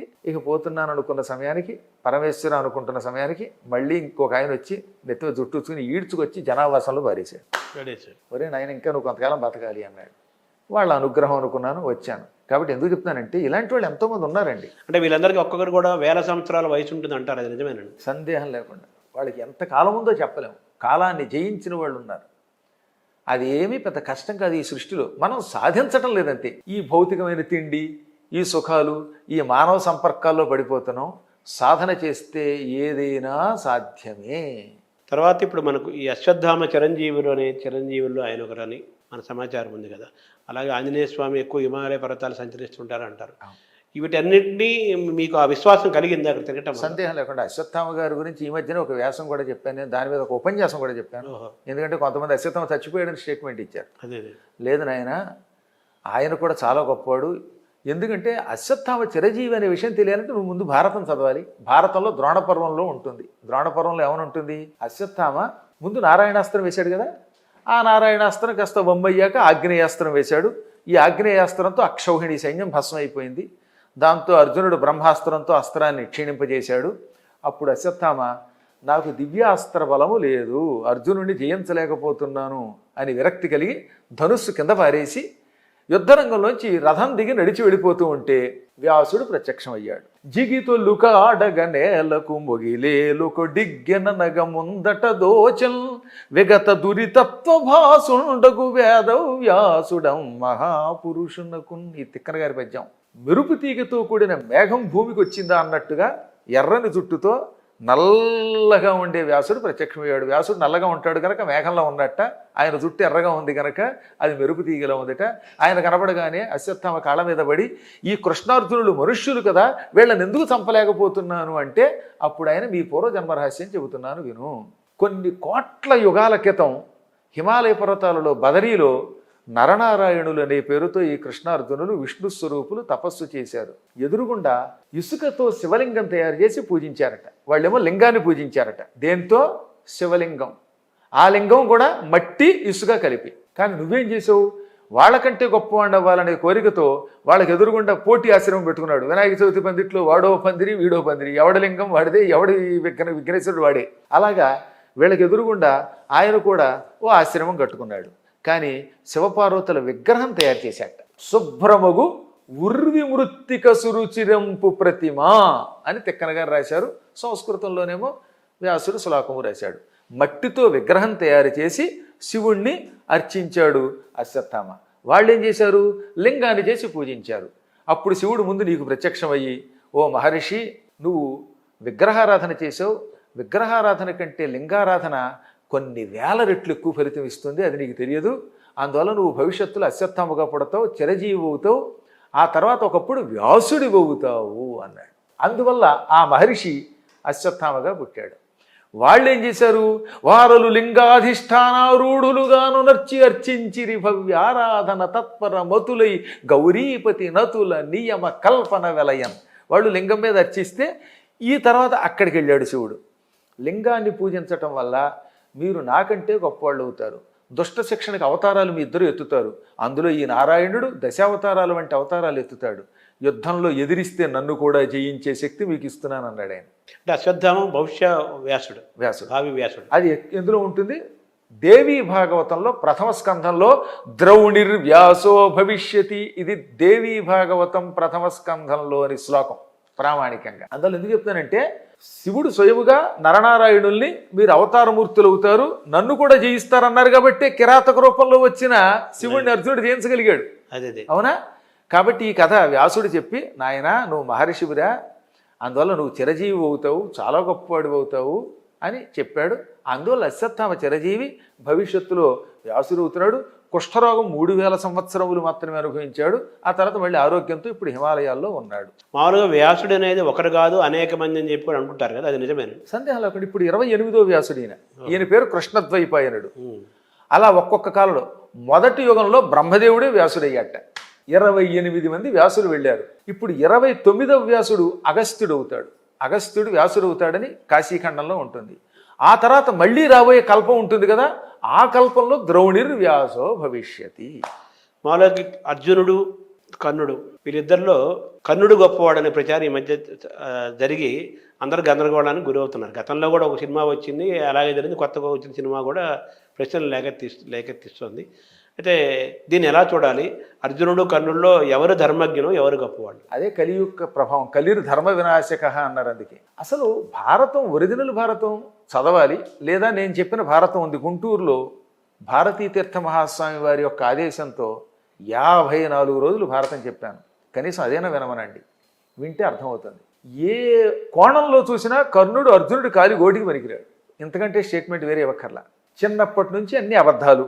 తర్వాత ఎక్కువ కాదు కానీ ఒక 2-3 మీకు విషయాలు చెబుతాను. పాండవులు అరణ్యవాసం చేస్తూ ఉంటే వాళ్ళని ఏడిపించడానికి కర్ణుడు, దుర్యోధనుడు, దుశ్శాసనుడు, శకిని, చతుష్టయం ఘోషయాత్రకు వెళ్ళారు. ఆ ఘోషయాత్రలో చిత్రరథుడనే గంధర్వుడు వచ్చి ఏం చేశాడు, ఆయనకి చిత్రసేనుడు, చిత్రరథుడు అని పేరు. ఆ గంధర్వుడు వచ్చాడు, మొత్తం దుర్యోధనాదుల్ని బంధించాడు. కర్ణుడిని చావగొడితే పారిపోయాడు. వ్యాసుడి భారతంలో మాట. కర్ణుడు పారిపోయాడు, శకుని పారిపోయాడు, దుశ్శాసనుడు పారిపోయాడు, దుర్యోధనుడిని ఆయన బంధించి పట్టుకుపోయాడు. అప్పుడు ఎవరు రక్షించారు? అర్జునుణ్ణి, భీముణ్ణి ధర్మరాజు పంపించి వాళ్ళని విడిపించండిరా, ఇతరులు వచ్చినప్పుడు మనం అన్నదమ్ములు 105 అని చెబితే వెళ్ళి చిత్రరథుణ్ణి తన అస్త్రాల శక్తితో పడగొట్టి దుర్యోధనుణ్ణి విడిపించి తిరిగి ఇంటికి పంపాడు.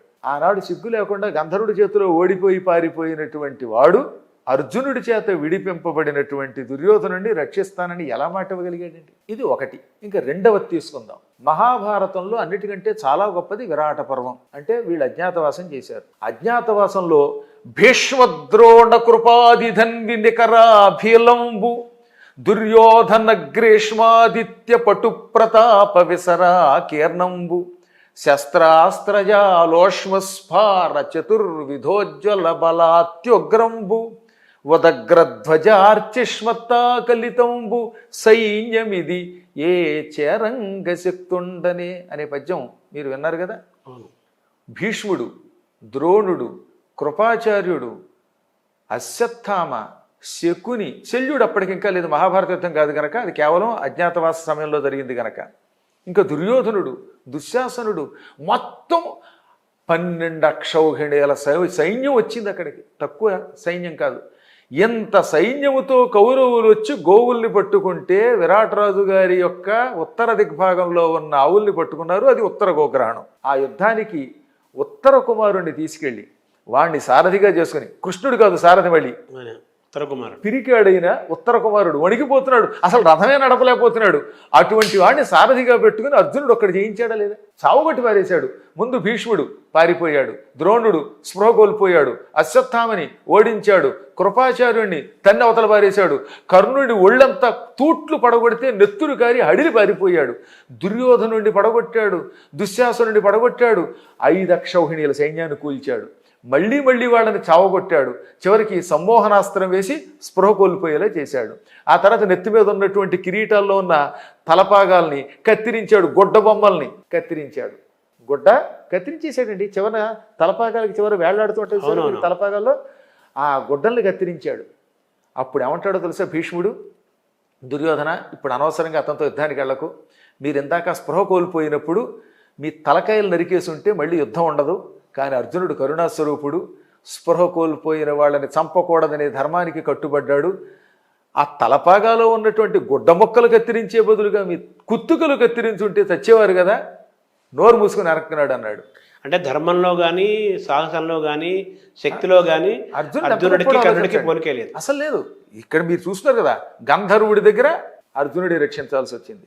మొత్తం కౌరవులంతా ఒక్కసారి వస్తే ఒక్క వ్యక్తి సహాయం లేకుండా అసహాయ సూర్యుడి కౌరవ సైన్యాన్ని జయించి వెనక్కి తీసుకొచ్చాడు. ఇలా ఎప్పుడు చూడండి మీరు, అర్జునుడి చేతిలో ఎప్పుడు దెబ్బలు తింటూనే ఉంటాడు. ఇక మహాభారత యుద్ధంలో నేను లెక్కపెట్టి చెబుతున్నాను, 13 సార్లు అర్జునుడి చేతిలో ఓడి పారిపోయాడు కర్ణుడు. పోనీ అర్జునుడిని పక్కన పెడదాం, కృష్ణుడికి తమ్ముడు ఉన్నాడు సాత్యకి, కజిన్, సాత్యకి చేతిలో ఓడిపోయాడండి. తర్వాత కర్ణపర్వంలో భీముడు పెద్ద బాణం విసిరాడు, ఒక కొంతం, అది వాడు గుండెల్లో దిగిపోయిందిట. ఎలా దిగిందిట? కులిశంబోయన అంటే వజ్రంలా తగిలింది. వెంటనే కర్ణుడు స్పృహ తప్పి కింద పడిపోయాడు. అప్పుడు కోపంతో భీముడు కత్తి తీసుకుని శల్యుడు రథం నడుపుతూ ఉంటే, మామ రథం ఆపు లేకపోతే నీ తలకే నరుగుతాను అని రథం ఆపించి ఈ కర్ణుడి నాలుక కోసేస్తానన్నట్ట. అనగానే అప్పుడు శల్యుడు, తప్పు మేనలుడా, వీడు స్పృహ కోల్పోయి ఉన్నాడు, ఈ సమయంలో నాలుక కోస్తే రక్తస్రావంతో చచ్చిపోతాడు, చచ్చిపోతే ఇతన్ని చంపుతానని శపథం చేసిన మీ తమ్ముడు అర్జునుడు ప్రాయోపవేశం చేస్తాడు, నీ తమ్ముడు కోసమైనా వీడిని వదిలి అనగానే, అవునవును సుమా, ఈ దుర్మార్గుడు మా ధర్మరాజుని తిట్టాడు, అందుకు కోపం వచ్చి నాలుగు కొయ్యిపోయాను, కోసుంటే చచ్చేవాడు, చస్తే అర్జునుడి ప్రతిజ్ఞ బొమ్మయ్యేది అని వదిలేశాడు. అప్పుడు అక్కడ ఏమంటాడో తెలుసా ధృతరాష్ట్రుడు సంజయుడితో, పాండవులన ఆజినోర్చుని తండని మీ రాజు సోత తనయుని పొగడం. ఈ పద్యం కందపద్యం ఎంత మంచి పద్యం, అందరినీ కంఠస్థం చేయమనండి. పాండవుల ఆజినోర్చుని తండని మీరాజు సోత తనయుని పొగడు గండె భీముడు ఇట్టి మగండు కలడే పిదపనెట్లు కయ్యము చెల్లె పాండవులను యుద్ధంలో ఓడిస్తాడు అని మీరాజు అంటే అక్కడ దుర్యోధనుడు అనమాట. దుర్యోధనుడు ఎప్పుడు ఈ కర్ణుడి పొగుడుతాడు. అటువంటి కర్ణుడి యొక్క అహంకారం అంతా అణిచేశాడు భీముడు. ఇలాంటి మగాడు ఎక్కడున్నాడు? ఈ పనికి మాలిన వాడిని నమ్ముకుని నా కొడుకు యుద్ధానికి వెళ్ళి చచ్చిపోతున్నాడు అని ఏడ్చాడండి ధృతరాష్ట్రుడు సంజయుడి ద్వారా ఈ కథ వింటూ. ఇలా ఎన్నిసార్లు ఎంతమంది చేతులు దెబ్బలు తిన్నాడు. సిగ్గు లేకుండా అర్జునుడి జయిస్తానంటాడు మళ్ళీని. అదేమో ఈ దుర్యోధనుడు నమ్మడం. అసలు ఇంత గొడవ లేదు, అభిమన్యుడి చేతిలో చచ్చేవాడే. అభిమన్యుడి సారథి ఏమన్నాడు తెలుసా? మీ నాన్న చంపాలి ఆ కర్ణుడిని, లేకపోతే ప్రమాదం అనగానే అయ్యో మా నాన్న వీడిని చంపాలి వదిలేశాను అన్నాడు. దుర్యోధనుడిని చంపబోయాడు. ఈ దుర్యోధనుడినేమో భీముడు చంపాలి, అందుకని మళ్ళీ దుర్యోధనుడు వదిలాడు. పాండవుల ప్రతిజ్ఞ అభిమన్యుడిని చంపింది. నిజానికి సైంధవుడు కాదు, ఇంకోడు కాదు. భీముడే కనుక ధృతరాష్ట్రుడి కుమారుణ్ణి చంపుతానని ప్రతిజ్ఞ చెయ్యకపోతే, అర్జునుడు కర్ణుడిని చంపుతానని ప్రతిజ్ఞ చేసి ఉండకపోతే అభిమన్యుడు వేసి పారేసేవాడు ఆ రోజున. ఆ రోజుతో భారత యుద్ధం అయిపోయేది. కేవలం ప్రతిజ్ఞ వల్ల దుర్యోధనుండి, దుశ్శాసనుండి, కర్ణుండి అందరినీ వదిలి ప్రాణం మీదకి తెచ్చుకున్నాడు. కురుక్షేత్రంతో అసలు అవసరం లేదు అంతే. కాబట్టి ఎందుకు చెప్తానంటే ఎన్నో పర్యాయములు అభిమన్యుడి చేతిలో ఓడిపోయి, శల్యుడి చేతిలో, సాత్యకి చేతిలో ఓడిపోయి, అర్జునుడి చేతిలో ఓడిపోయి, భీముడి చేతిలో ఓడిపోయిన వాడు అర్జునుడితో యుద్ధాన్ని చేస్తానండం ఏమిటి? ఈ పిచ్చాళ్ళేమో కర్ణుడు గొప్పవాడని పొగడ్డం ఏమిటి? అలా పొగిడిన వాడు కల్కిని పొగడ్డంలా కలిపురుషుడి యొక్క భక్తుడు వాడు. కలిపురుషుడు కలియుగం ప్రారంభమైంది కదా ఇప్పటికే. సో ఆ కలికి అవతారం సంపూర్ణం ఎప్పటికవుతుందో. ఇంకా చాలా కాలం ఉందండి. కల్కి రావాలంటే బొప్పాసకాయ చెట్లకి నిచ్చినేసుకునే అంత పొట్టివాడు పడతారట. ఇప్పుడు కళ్ళ ముందు వస్తున్నారు, ఇంకా టైం ఉంది మనకి. ప్రస్తుతానికి నేను మీరు చూడం. ఎందుకంటే నాకు 1/1/66 పుట్టాను కనుక ఇంకొక ఏడాది 25 కూడా అయ్యి 26లో షష్టి పూర్తి అవుతుంది. బహుశా మీరు నాకంటే కొంచెం పెద్ద చిన్న మొత్తం మీద మన తరంలో చూడం కానీ ఒక 1000 సంవత్సరాలు ఇంకా పడుతుంది. క్రమక్రమంగా పొట్టివాళ్ళు తయారవుతారు. కానీ ఈ లోపు మాత్రం మహాపాపాలు పెచ్చు వీరుతాయి. కురూరులు, పాపులు, నియమనిష్టలు లేనివాళ్ళు, పొద్దున్న పెళ్ళి సాయంత్రానికి పెటాకులు చేసుకునేవాళ్ళు ఒక్క తల్లితో కూతురుతో తప్ప అందరితో వ్యభిచరిస్తారని చెప్పి రాశాడండి వ్యాసుడు. మీకు వీలుంటే దేవీ భాగవతంలో 9వ స్కంధంలో నరకవర్ణన అని ఉంటుంది. భయం వేసిపోతుంది చదివితే. ఆల్మోస్ట్ కొన్ని జరుగుతున్నాయి కదా. జరుగుతుందండి. అదే ఒక్క తల్లి దగ్గరే కొంచెం వెనుకంజి వేస్తారట. అది కూడా క్రమంగా దగ్గరకు వస్తుందటండి. ఆ పాపం కూడా మొదలవుతుందట. అంటే కలికి రావడానికి 1000 ఏళ్ళు పడుతుందంటారా? పడుతుంది, ఇంకా కొంతకాలం పడుతుంది. వచ్చాడా ఇంకా అది విజృంభమాణం అవుతుంది. భక్త జయదేవుడు రాశాడుగా కల్కి గురించి. ఆ దృశ్యం కళ్ళ ముందు ఎప్పుడూ నాకు అదృశ్యం కదనమాట. మ్లేచ్ఛ నివహ నిధనే కలయసి కరవాలం ధూమకేతుమివ కిమపి కరాళం కేశవా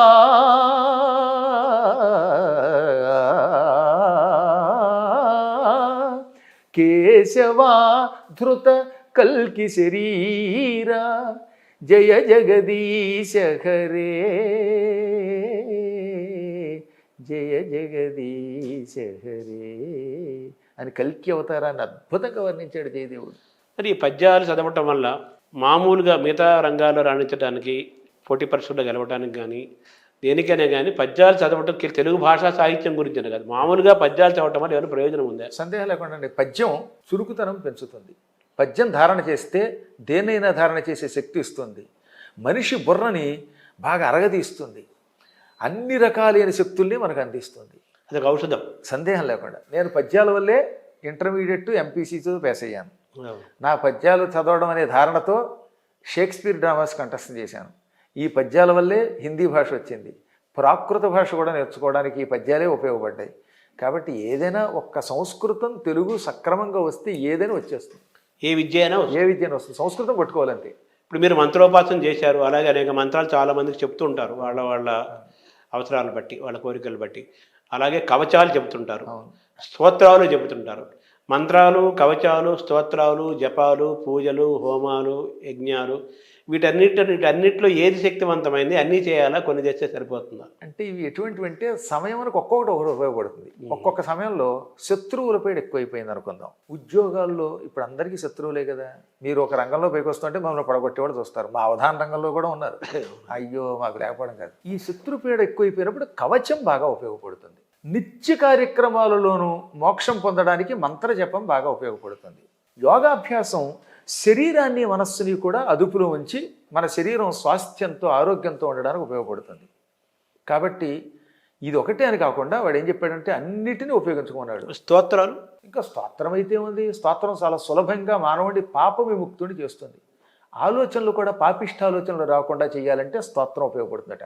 అందుకే స్తోత్రము నిత్యం చేసేటటువంటి వాడు నమ్మకంతో, ఏదో నాలుగు చివరితో కాకుండా భక్తితో స్తోత్ర పఠనం చేస్తే అసలు పాపిష్ట ఆలోచన విశ్వాసం ఉండాలి. కవచమేమో రక్షిస్తుంది, నిజంగా దాని పేరే కవచం. దాని పేరే కవచం కదా. తర్వాత మంత్రం వల్ల ఏ అసాధ్యమైన కార్యమైనా సుసాధ్యం అవుతుంది. అంటే మంత్రం కూడా మననం చేసే కొద్దీ రక్షించేది. మననాత్ త్రాయతే ఇది మంత్ర. మననం చేసే కొద్దీ త్రాయతే రక్షిస్తుంది. ఎలాగా? నువ్వు అనుకున్న పని నెరవేరుస్తుంది, కార్యసిద్ధి జరుగుతుంది. మంత్రం వల్ల కార్యసిద్ధి జరుగుతుంది, కవచం వల్ల రక్షణ జరుగుతుంది, స్తోత్రం వల్ల పాపాలు ప్రక్షాళన అవుతాయి, పాపిష్టాలోచనలో కూడా మంచి ఆలోచనలు వస్తాయి, మన మార్గం సరైన మార్గాన్ని ఎంచుకోవడానికి ఉపయోగపడుతుంది. ఇప్పుడు పూజలు, జపాలు, హోమాలు, యజ్ఞ యాగాదులు అంటారు కదా, వీటిని ఎలా చూడాలి? ఇవన్నీ కూడా ఈ మానవుడు తరించడానికి, మానవుడు సరైన మార్గంలోకి వెళ్ళడానికి ఒక్కొక్క మార్గం అండి. మంత్రమే అర్చనా రూపంలో కూడా ఉపయోగించవచ్చు. పుష్పాలు, ధూపాలు, ఒక్కొక్క దానికి ఒక్కొక్క ఫలితం మనకి శివపురాణం చెప్పింది కదా. ఉదాహరణకి పుష్పం ఇచ్చామంటే జ్ఞాపక శక్తి బాగా పెరుగుతుంది. ధూపాదైశ్వర్యం, ధూపం వల్ల ఐశ్వర్యం, పదవులు వస్తాయి. దీపం ఇస్తే అజ్ఞానం తొలగిపోతుంది. ప్రదక్షిణ వల్ల పాప ప్రక్షాళన అవుతుంది. ఈ మధ్యన ఎవడో అమాయకుడు లేకపోతే పిచ్చాడో తెలియదు, మూర్ఖుడో తెలియదు, ఒక్కొక్కళ్ళు పురాణాలు చెబుతారు. కమ్యూనిస్టులు పురాణాల్లోకి వచ్చారంటే చాలా ప్రమాదం ఉండవు. అటువంటి మూర్ఖులు తీసే అపకారం అంతా ఎంత కాదు. గోవులు, పశువులు, వాటికి ఎందుకు పూజ అంటాడు ఒకడు. అసలు దేవాలయాల్లో ఎందుకయ్యే ప్రదక్షిణలు, ఎందుకు ఈ దీక్షలు అంటాడు ఒకడు. అటువంటి వాడికి అసలు పురాణం చదవమనండి, మహాభారతం చదవమనండి. మహాభారతం చెప్పినవాడు ఎటువాడు అయినా మూర్ఖుడు అనుకోండి. అంటే దేవాలయ శతమేకోత్తరమేవచ, 101 ప్రదక్షిణలు శివుడికి చేయటం వల్ల మహాపాపాలన్నీ తొలగిపోతాయి అని శివపురాణం చెబుతోంది, భారతం చెబుతోంది. ఇప్పుడు చెబుతున్నటువంటి పద్మపురాణం, స్కాంద పురాణం అన్నిటిలోనూ ప్రదక్షిణ గురించి చెప్పారు. అంటే ఈ దేవాలయాల దర్శనం వల్ల ఏం జరుగుతుంది? ఇవేమి చేయకుండా దర్శనం చేసుకుంటారు. కేవలం దర్శనం చేసుకుంటే లాభం ఏమిటంటే పరమాత్ముడు అంతటా ఉన్నాడు, ఆయన మీరు చూడలేరు కదా. ఆయన శక్తిని ఒక ఆలయంలో విగ్రహ రూపంలో నిక్షిప్తం చేశారు. ఇప్పుడు ఆ పరమాత్మ దర్శనం మీకు అయ్యింది. మీరు జపంతోటో తపస్సుతోటో పొందలేనాయని ఆ విగ్రహ రూపంలో ఉన్న శక్తి ద్వారా పొందగలుగుతున్నారు. దానివల్ల మనశ్శాంతి లభిస్తుంది, కోరికలు తీరుతాయి. కోరికలు లేకుండా ఎందుకుంటాం మనం? తర్వాత ఇప్పుడు మీరు అన్నారు ఈ పాపాలు 101 చేస్తే పాపం పోతున్నారు. ఇప్పుడు కాశీలో గంగలో మునిగినా పాపం పోతుంటున్నారు కదా, దాని మధ్య వ్యత్యాసం ఏంటి? గంగ చాలా గొప్పది, పాప ప్రక్షాళన చేస్తుంది. కానీ ఎవరికి అంటే భక్తి నమ్మకం కలిగిన వాడికి. ఇక్కడ ఒక పద్యం చెబుతాను మీకు, శ్రీనాథుడి పద్యం. అంటే సంస్కృత శ్లోకానికి పద్యం, పద్యకవిని కనుక నాకు ఇష్టం కనుక పద్యం చెబుతాను. లోపాముద్రతో అగస్త్యుడు కాశీఖండంలో అంటాడు. ఎవరితోటి? లోపాముద్రతో అగస్త్యుడు కాశీఖండంలో ఏమని? బెసరుహ పత్రలో చెన్న కృపీటములందు మునింగియాడవే మొసళులు మీలు కర్కటకముల్ కమఠంబులు వాని కబ్బునే అసదృశమైన స్నాన ఫలము అట్టి విధంబు సుమీ తలంప మానసమగు తీర్థమాడని జనంబులకు బహుబాహ్య తీర్థముల్. ఓ లోపాముద్ర, కృపీటములందు అంటే నీళ్లల్లో మునింగియాడవే, రోజు మునిగి తేలట్లేదా? ఏమిటి? మొసళ్ళు ఉన్నాయి, మీలు చేపలు, మీనము ఏకవచనం, బహువచనం మీనములు అనకూడదు, మీలు. తర్వాత కమఠంబులు తాబేళ్ళు, కర్కటకములు పీతలు, ఇవన్నీ రోజు గంగలో ఉన్నాయి కదా. మరి వాటికి ఎందుకు మోక్షం రావట్లేదు అంటే మనస్సులో ఇది గంగా, ఇందులో స్నానం చేస్తే పవిత్రులమవుతామనేటటువంటి ఊహ వాటికి లేదు. అది కేవలం నివాస స్థానమే. కాబట్టి మానసికమైన భక్తి లేకపోతే, మనస్సు శుద్ధిగా లేకపోతే ఈ బాహ్య తీర్థములు ముక్తినివ్వవు. వీలైనా కానీ శరీరంతో మునిగితే రాదు, అబ్బే మనసుతో విశ్వసించాలి. ఇప్పుడు మనం గంగకి వెళ్ళి ఏదో స్నానం చేసినట్టు చేస్తే ఏం ఉపయోగం లేదు.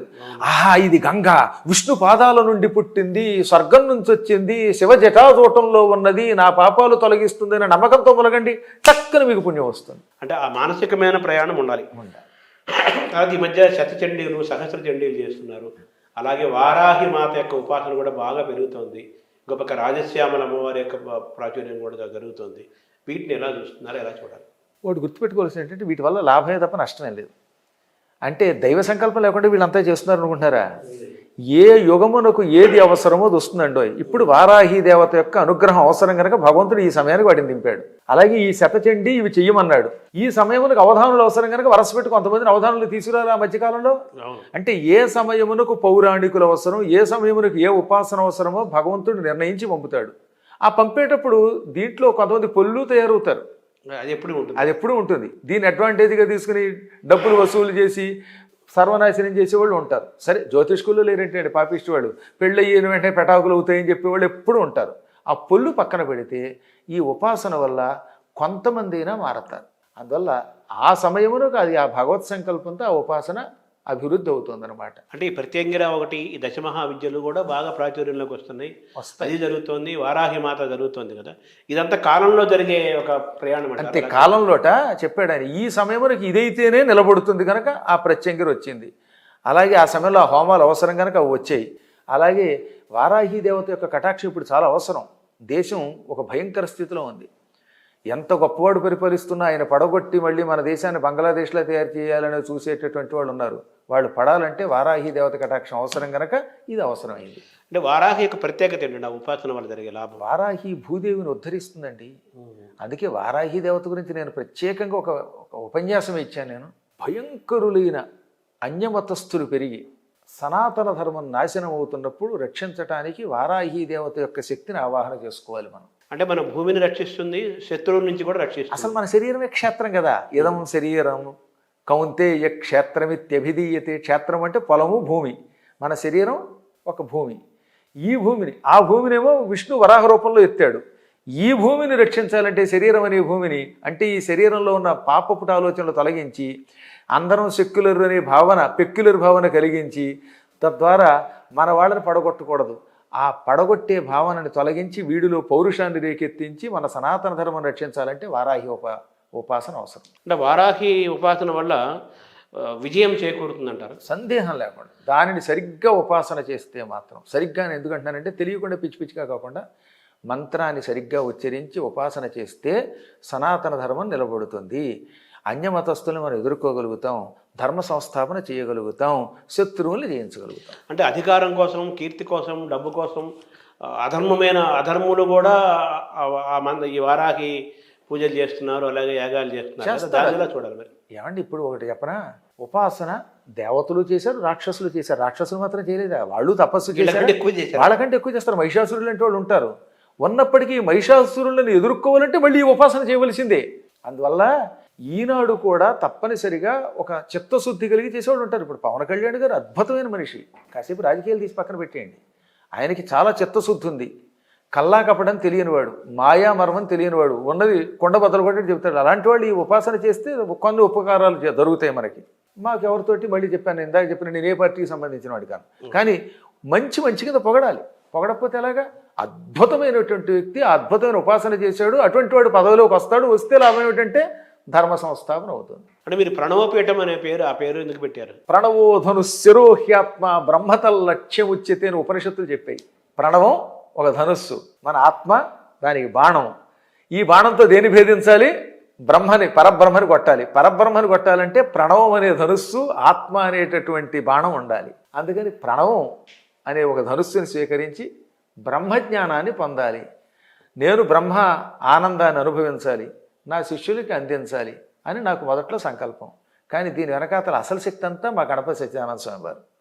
నాకు ఈ ప్రపంచంలో మా నాన్నగారు వెళ్ళిపోయిన తర్వాత నాన్నగారు లేరని వెళ్ళేటటువంటి లోటు తీర్చిన తండ్రి, తల్లి, గురువు, దైవం సమస్తం శ్రీ శ్రీ శ్రీ గణపతి సచ్చిదానంద సద్గురువు. ఆయనకి నాకు ఉన్న అనుబంధం అంతా ఇంత కాదు.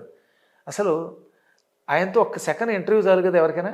దానికోసం ఎంతమంది భక్తులు ఎదురు చూస్తారు? ప్రపంచ దేశాల్లో ఆయన కోసం ఎదురు చూస్తారా? రోజు పొద్దున్న 2 గంటలు, సాయంత్రం 2 గంటల చొప్పున 2019లో నేను అక్కడ భాగవతం చెబుతూ ఉంటే ఆయన ఇలాగే కూర్చుని రోజు 4 గంటలు ఉపన్యాసం నా దగ్గర. అంటే ఎంత ప్రేమ ఆలోచించండి ఆయనకి నేనంటే. అంటే మీరు ఏదో ఆకర్షణ ఆకర్షణ గురైనట్టే కదా ఒక రకంగా. ఆయన ప్రేమ చాలా గొప్పది. ఆయన దగ్గర దత్తాత్రేయ శక్తి అంటే ఎవడ నమ్మినా నమ్మపోయినా, నేనైతే కొండబద్దలు కొట్టినట్టు చెప్తున్నాడు, దత్తాత్రేయుడు ఆ రూపంలో వచ్చాడు. అందుకే నేను అక్కడికి వెళ్ళా.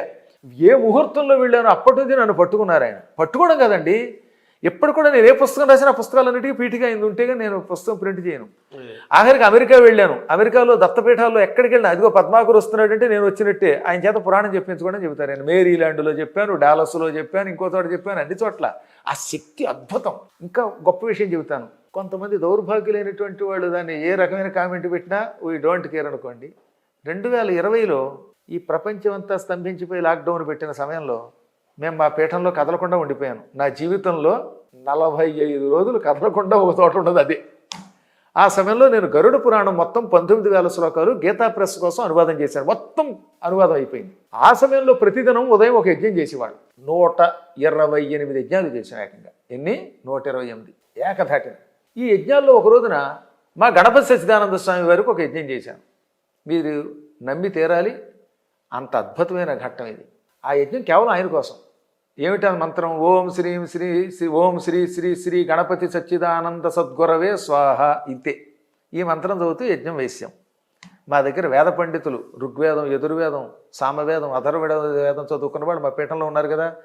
వేదంతో పాటు ఈ మంత్రంతో అనుష్ఠానం చేశాం. ఒక్క పావు గంట అయ్యాక దత్తపీఠం నుంచి పూజిత అని అక్కడ సుఖవనం చూస్తుంది. ఆ అమ్మాయి స్వామివారి మెసేజ్ పెట్టింది. ఏమిటో తెలుసా? టెలిగ్రామ్ మెసేజ్ అది. ఆ మెసేజ్ ఉంది: నాకు కడుపు నిండిపోయింది, ఈ పూట నేను భోజనం చేయను. అంటే ఆయనకు చేరింది అది. ఇక్కడ యజ్ఞం చేస్తే ఆయనకి అది వెళ్ళి పోనీ నేను యజ్ఞం చేస్తున్నానని చెప్పలేదు కదా. ఒక్క మెసేజ్ ఎవరికి ఇవ్వలేదు. నేనేదో నా పీఠంలో యజ్ఞం చేస్తే పావు గంట తిరగకుండానే పూర్ణాహుతి అయ్యాక నాకు కడుపు నిండింది, వాడు అక్కడ నాకు అన్నం పెట్టాడు, ఈ పూట నాకు ఉపవాసం అని చెప్పారు ఆయన. ఆ మెసేజ్ వచ్చింది. ఇంకెంతకంటే ఏంటండి ఈ ప్రత్యక్ష ప్రమాణం? అయినా నమ్మరు ఈ మూర్ఖులు. ఏం చెబుతాం? ఎవరి కర్మ వారిది, అది నాకు అనవసరం. అంటే మామూలుగా వేగంగా ఫలితాన్నిచ్చే దైవతముల్లో దత్తాత్రేయుడు అంటారు కదా. దాని దత్తాత్రేయ నమః అష్టాక్షరి మంత్రం ఉంది కదా, అది నిజమేనా? అది సందేహం లేకుండా దత్తుడు ఇవ్వడం మొదలెడితే పుచ్చుకోవడానికి 2 చేతులు చాలక 1000 చేతులు ఇవ్వాల్సి వచ్చింది కార్తవీర్యార్తుడు అవునా. అందువల్ల ఆ మహానుభావుడు నాకు తల్లి తండ్రి గురువులాగా దొరికారు. ఇంతకీ మీరు అడిగిన ప్రశ్నకి మధ్యలో ఇక్కడ బ్రేక్ పడింది, అందుకని చెప్తున్నాను. ప్రణవపీఠం అనే పేరుతో పీఠం పెట్టుము, ఆ పీఠంలో నేను ఉంటాను అన్నారే. ఎప్పుడు ఇది? 1996లో. తర్వాత నేను పట్టించుకోలేదు, నా ఉద్యోగం చేసుకుంటున్నాను కదా లెక్చరర్గా. ఇలా ఉండగా 2008వ సంవత్సరంలో సహస్ర చంద్ర దర్శనం జరిగింది. గుర్తుందా మీకు? ఎవరికి? పుట్టపర్తిలో సత్యసాయిబాబా వారికి. ఆ కార్యక్రమానికి నన్ను పిలిచాడు. రేడియో స్థాయిలో ఉంటుంది వినండి. నేను 3వ రోజు ఉపన్యాసం. మొదటి రోజు ఎవరో చెప్పారు, 2వ రోజు ఇంకొక ఆయన చెప్పారు, 3వ రోజున నా చేత ప్రహ్లాద చరిత్ర చెప్పించారు ఆయన. చెప్పాక నా మెడలో గొలుసేస్తూ ప్రణవపీఠం ఎంతవరకు వచ్చిందని అడిగారు. అసలు ఆయనకి ఏమన్నా నేను చెప్పానా? అది అయ్యి అవగానే మా స్వామివారు ఎవరు గణపతి సత్యనారాయణ స్వామి వారు అక్కడికి వెళ్ళారు, పూర్ణాహుతికి. పుట్టపర్తి కూడా వెళ్ళారు. ఓహో, మహానుభావులు ఆత్మలన్నీ ఒకటే అనిపించింది. ఆ తర్వాత స్వామివారు నాకు మళ్ళీ ఏం చేశారు, గణపతి సత్యనారాయణ స్వామి వారు ఓ స్ఫటికమాల పంపారు. ఇప్పటికీ నా దగ్గర ఉంటుంది, అద్భుతమైన స్ఫటికమాల. ఆ మాల పంపి ఇంక పూర్తవుతోందన్నారు. అనడంతో అప్పటి వరకు ఇంట్లో పెట్టి పూజించేవాళ్ళు మా ప్రణవపీఠం. పీఠం పెట్టేసాం ఆయన కోరిక మీద ఏదో ఇంట్లో. కానీ ఇంట్లో అంటే ఇలా ఏం జనం పడతారు. మాకు మంచి స్థలం వచ్చింది, 2006లో మేము కొన్నాం. తర్వాత ఆలయాలు కట్టాం. ఎలా కట్టామంటే ఎప్పటికీ చెప్పలేము. మా చేతిలో రూపాయి ఉండదు, కానీ రూపాయి అప్పు ఉండదు. ఆ కార్యక్రమాలు ఆ సమయానికే వస్తుంటాయి. కానీ ప్రధానంగా ఆశీస్సులన్నీ కూడా మా గణపతి సత్యనారాయణ స్వామి వారి అని చెప్పడానికి ఈ మాట చెబుతాను అనమాట. ఆయన నా వెంట ఉండి ఎప్పుడూ నడిపిస్తూ ఉంటారు. మామూలు ప్రణవం అంటే ఓంకారం కదా, మీరేమో బాణం చెప్పారు, అది ఆ లెక్క అంటారు. ఓంకారమే. బాణం ఎప్పుడు చూశారు కదా మీరు? బాణం ఎలా ఉంటుంది చూడండి, ముందు భాగం ఓంలాగా. హిందీలో ఓంకారం, నాగర్లిపిలో ఓంకారం. అందుకనే ప్రణవాన్ని ధనుస్తూ పోల్చారు ఉపనిషత్తుల్లో. అది ఓంకారమే. తర్వాత మీరు ఇంకా మిమ్మల్ని ఎలా చూడాలి? ఇప్పుడు ఒక ప్రవచనకర్తగా చూడాలా, అవధానిగా చూడాలా, అవధూతగా చూడాలా, పీఠాధిపతిగా చూడాలా? ఎవరే విధమున కొలిచిన, నేను పద్యం రాసుకున్నాను అనమాట. ఎవరే విధమున తలచిన వివిధములగు రూపములను వివరింతు తగన్నాను. అలాగా కవిని చదువుకున్నవాడిని కనుక వ్యాకరణాదులు అవి చదువుకున్నాను కనుక శాస్త్ర పండితుడిని, గురువుని, పీఠం స్థాపించాం కనుక పీఠ సంస్థాపకుడిని, పీఠాధ్యక్షుడిని, ఆ తర్వాత పౌరాణికుడిని, మామూలు ఉపన్యాసకుడిని, అప్పుడప్పుడు పెంగళి నాగేంద్రరావు గారు లాంటి సినిమా కవుల యొక్క పాటలు కూడా విశ్లేషిస్తూ ఉంటాను. అమెరికాలో నాకు చిమట శ్రీనివాస్ గారు గొప్ప శిష్యులు ఉన్నారండి. అద్భుతమైన వ్యక్తి. కాలిఫోర్నియాలో ఉంటారు, శాన్ ఫ్రాన్సిస్కోలో. అంత దాత, అంత పండితుడు. ముఖ్యంగా సినిమా పాటల మీద ఆయనకు ఉన్నటువంటి పట్టు చాలా తక్కువ మందికి ఉంటుంది. అందులో బాలసుబ్రహ్మణ్యం గారికి చాలా ఆయన అప్లిఫ్ట్ ఇచ్చాడు. అంటే నేను చెప్పేది ఆయన ఏదో ఈ పాటల్లో కాదు, పాటలు ఆయన ఎప్పుడు బాలసుబ్రహ్మణ్యం గారికి ఎవరు ఇచ్చేది ఏముంది, అమెరికా కార్యక్రమాలు ఎక్కువ చేసేవారు ఈయన. అందుకే అప్పుడప్పుడు బాలోన్మాది అని చెప్పారు ఒకసారి బాలసుబ్రహ్మణ్యం గారు ఆయన గురించి. మీరు చదివి యూట్యూబ్లో ఉంటుంది అది. అటువంటి మంచి మనిషి బాటోన్మాది బాలోన్మాది అదనమాట. ఆయన నాకు చాలా ఆత్మీయుడు. ఆయన కోసం నేను పెంగళి నాగేంద్రరావు గారి పాటల మీద ఉపన్యాసాలు చెప్పాను. ఆ తర్వాత ఇప్పుడు సముద్రాల వారి మీదకి వెళ్ళాము. ఇలా సినిమా పాటలు ఇలా ఒకటేమిటండి, అన్ని కోణాలు ఉంటే మంచిది. సాంబార్లో రకరకాల మొక్కలు ఉంటేనే సాంబారు. అంటే మీకు ఈ సినిమా పాటలు, సంగీతము, అష్టపదులు, వాగ్గేయకారుల కీర్తనలు, స్తోత్రాలు, మంత్రాలు అన్నిట్లో కూడా మీ ప్రయాణం సాగుతూ వస్తుంది. ఇప్పుడు మీ మీదే ఈ మధ్య నేను ఎవరో నాకు షేర్ చేశారు, ఈ స్తోత్రాలు మీ పేరు కూడా కొన్ని స్తోత్రాలు దాన్ని మీరు ఎలా చూస్తున్నారు? ఇక్కడే హైదరాబాద్లో ఒక భక్తుడు ఉన్నాడు, జయశంకర్ గారు. ఆయన పేరేంటి, అక్కిన ప్రెగడో అక్కా ప్రెగడో అక్కిన ప్రెగడే అనుకుంటున్నాను ఆయన ఇంటి పేరు. వారి పేరు జయశంకర్ గారు. చాలా గొప్పవారు. అష్టోత్తర శతనామం రాశారు ఆయన. ఇంకా మా శిష్యుడు పాలడుగు శ్రీచరణ సంగతి చెప్పింది ఏముంది, ఆయన 108 పద్యాలు రాశాడు స్తోత్రాలు సంస్కృతంలో. పైగా ఈ మధ్యన ఇంకో శిష్యుడిని భరత శర్మని తయారు చేసాం, కుర్రాడు, తిరుపతిలో ఉంటాడు. వాడి చేత కూడా శతావధానం చేయించినవి కాక నాతో జంటగా కూడా మొన్న 21వ శతావధానం బళ్ళారిలో మొన్న 21వ తారీఖు నాడు జరిగింది. అతను నా మీద కొన్ని పద్యాలు రాశాడు. కాబట్టి భక్తులు రాస్తారు, అది ప్రేమ వాళ్ళకి. అదే గురువు గారి తండ్రి లాంటి వాడు అనుకుని రాస్తూ ఉంటారు. అంతవరకే దాన్ని.